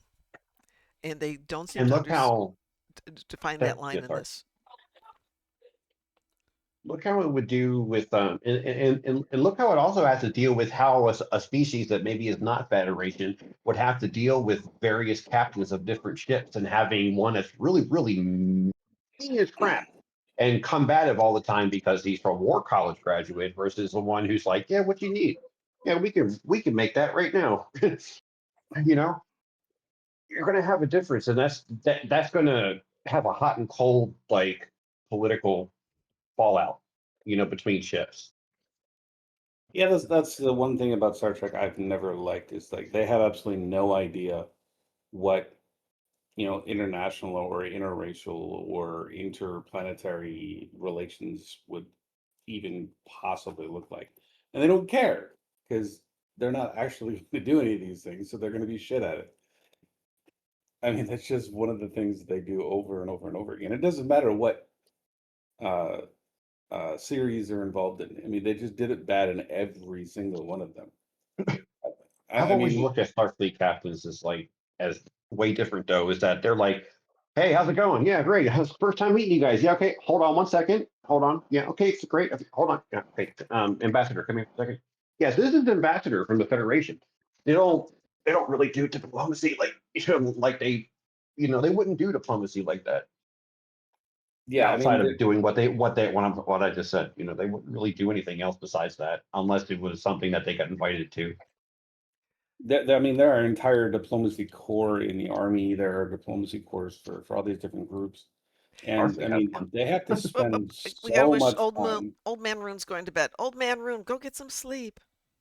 Right, Rowan. He gets to go Take to care. sleep. We'll I talk don't to get you to go soon. to sleep. It's 1 in the morning where he is. It's I not 1 in the just morning woke where up. you are. That's not fair. Swear I says want some to. people love to push their sexual preferences into everything. Other people just want to be entertained without having to watch that stuff injected into possibly good stories. My argument is don't put it in there because otherwise people who write fanfic like me would have nothing to do. Wow. Just, you're a bad influence on everything. Thank you. Thank you. Thank you. Thank you. And Mr. Dave just had his power nap. Excellent. I had a power nap for about 15 minutes this afternoon. Got Well, in, let me didn't think. feel good, lay down on the bed. Next thing I know, the dogs are next to me. They're asleep, I'm asleep. I wish I could take a power nap. I don't know how to do that. What? I think I have Power I nap don't know how versus to a make power it. sleep. 7 hours. Yeah. Taz has amazing power naps. They're like 14 hours long. Yeah. They call that call a Time doctor. traveling. You're comatose. No, that's time traveling. Jumping back here a little bit, If you're taking Rip Van Winkle. Admiral Kage says, I always thought of Starfleet Academy as similar to West Point, which I get, No. except you get people who go there to become xenobiologists or botanists or Honestly, the Naval Academy would be a better one because they do a lot of oceanic and yeah, but again, weather it's related always science tied studies. to the military versus this isn't as much. I mean, you've got people like Galen, who's not a paleontologist, a archaeologist. Which, yes, you could use that in the military, but you don't see archaeology taught at West Point or the Naval Academy or anything like that. Yeah, I mean, let's just be fair. Let's just be fair and just say that Starfleet is the military because it is. No matter how many times they try to say it isn't, it is. Yeah, they do science stuff, but then so do our militaries as well. Now, ours is more geared towards blowing things up, but we try to preserve things too,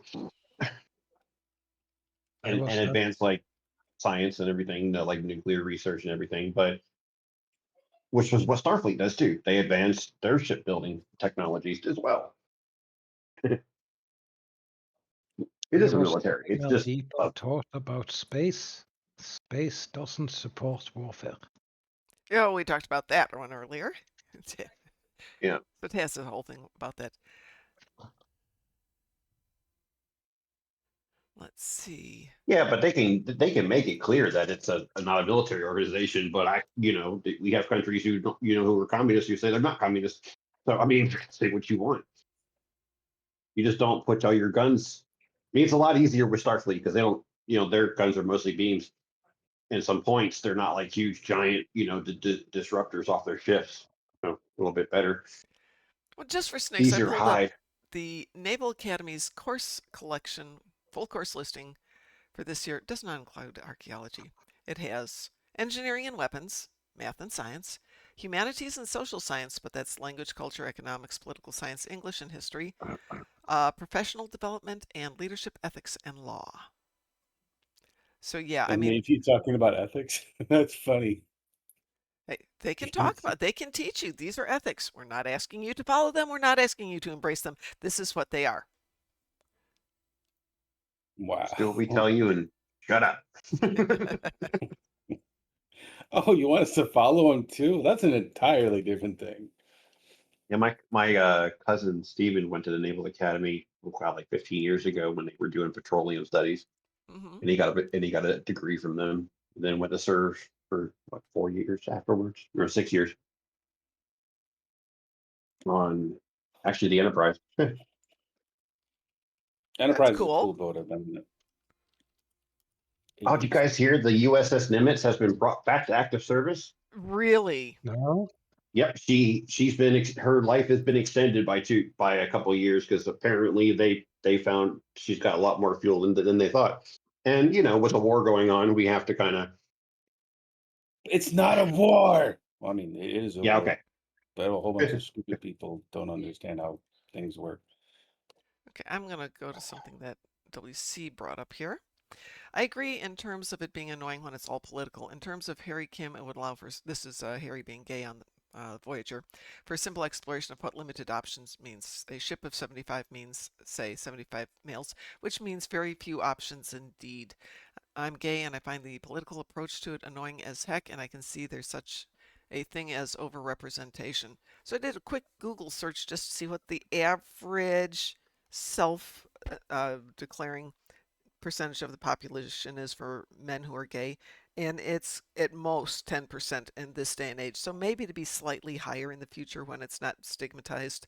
But we're still talking about if Harry's gay on the Voyager, he's got a choice of like 7 people at most. That's Is that why he never got promoted? Oh my God, do you think that's it? I mean, is it because Jane is a fucking bigot? Oh my God, I never thought about that. The ask don't tell concept, but Doesn't exist in Starfleet. yeah. Wow, Huh. that makes a lot of sense now. Because he's there for 7 years and he leaves a freaking ensign. Yeah. A sad and lonely ensign. It's not till he gets Oh, to I think Stowland that he gets to be an admiral. I think he's didn't he get promoted No. in No, Discovery? I No, think he was Discovery, still Starfleet Academy. Oh, he's No. Yeah, promoted no, I in mean, yeah, in he's an Academy he admiral. was. In Academy he gets promoted. In Star Trek Online he gets promoted, but in Voyager That counts. he joins as an ensign, he leaves as an ensign.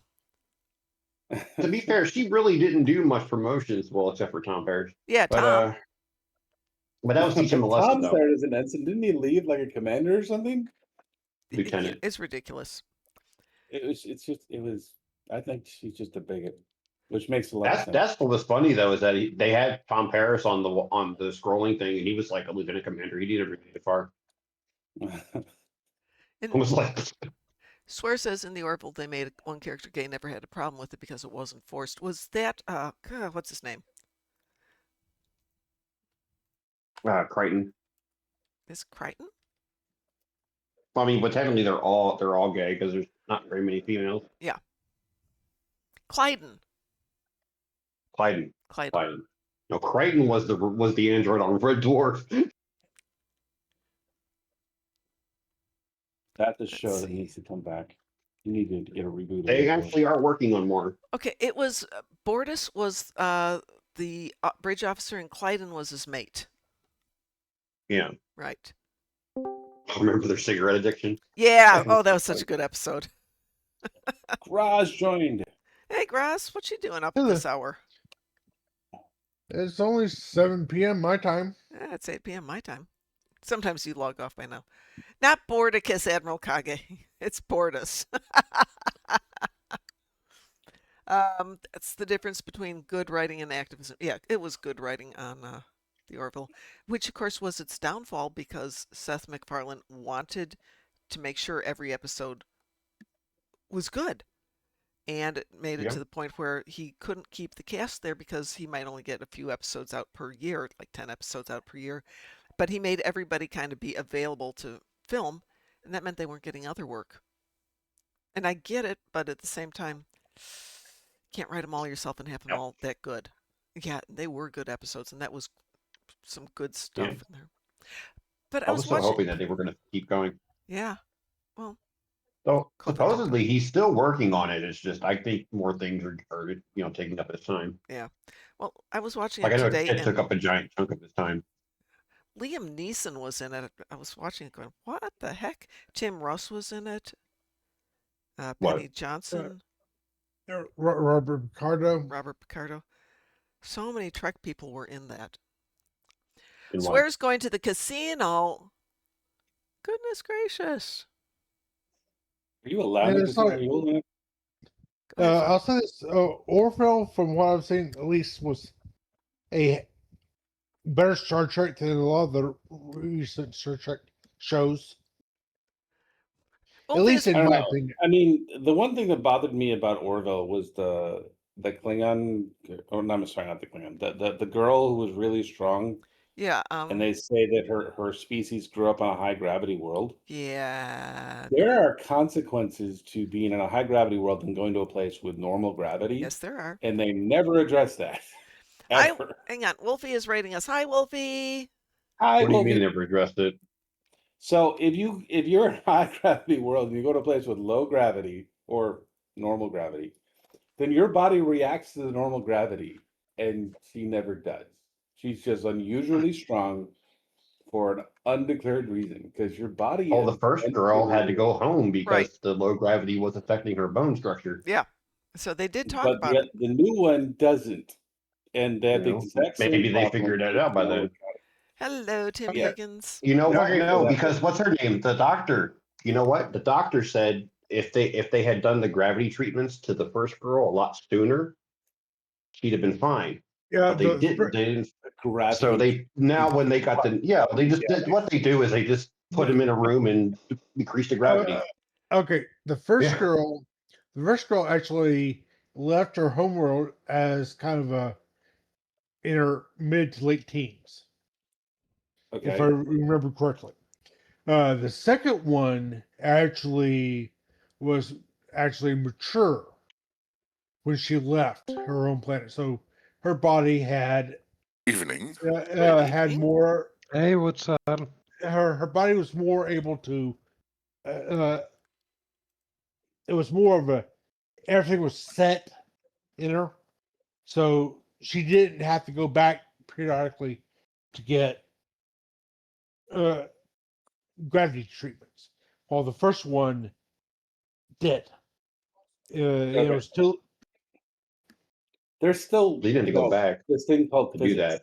and that still Are you doesn't talking account for about physics. the aliens in Orville? Yeah, yeah. Yeah, but you're I also thinking always that they're wondered humans about too. it because we humans figured out bone structure fairly early on. What's that? I didn't hear the first part. We We figured humans out figured bone out structure. fairly early on and how to keep it well enough together. We fed children spoonfuls of medicine, resinous oil to keep bone structure intact No, when I they get suffered that from part of it. yeah. I don't have a problem with any of that. I understand all of that. The problem that I have is that if you are dealing with, let's say, the average Earth atmosphere is so the one atmosphere. If a person grows up on a planet that has 30 atmospheres, let's assume, we're talking about more than just the bone density. We're talking about more than just the muscle fiber density. We're talking about a remarkable level of atmospheric um, Yes. There adaptation. should be something going on with the body that should be noticed by any standard scan that you do with any purple flashlight device. You'd go wee over any person for any reason, because it's standard maybe to do that every week, and the device would send out several alerts, because something is happening with that body. The point that I was trying to make is if they go to a high gravity environment to a low gravity environment, their body is going to expand exponentially, and they're going to basically explode. But there's a That difference may be between true. atmospheric pressure and gravity. What's that? There's a difference between atmospheric pressure and gravity. Yeah, but gravity would beget this atmospheric pressure. We also don't know the Would planet's pull made the out of either. atmosphere down, so there would be more pressure. Yeah, that's it kind of reminds me of the Volus from Mass Effect. It's like they go up on a pretty much a methane planet that had like 2030 standard PSI or 2030 times normal atmosphere of oxygen, but they had to wear a pressure suit to survive in normal. Sure. I mean, and if you had a pressure suit, that would be entirely plausible. That would have solved the entire problem. This person was walking around without any of that. You're trying to apply reality to fantasy. I understand that, and yes, it is a problem that I have. I understand entirely what you're saying. I can't apply that amount of suspension of disbelief. Yeah, you can. No, I You do it can't. for the Vulcans. I'm unable. I would love to be able to. I just at this point in my life, I'm not there yet. You do it for the Vulcans. You do it for the Klingons. I don't, because I don't agree with them either. So I guess, Wolfie, since you came over here after doing your show, I guess I win. You went on like a minute before I started. I'm like, darn it! Everybody's going to be over watching Wolfie.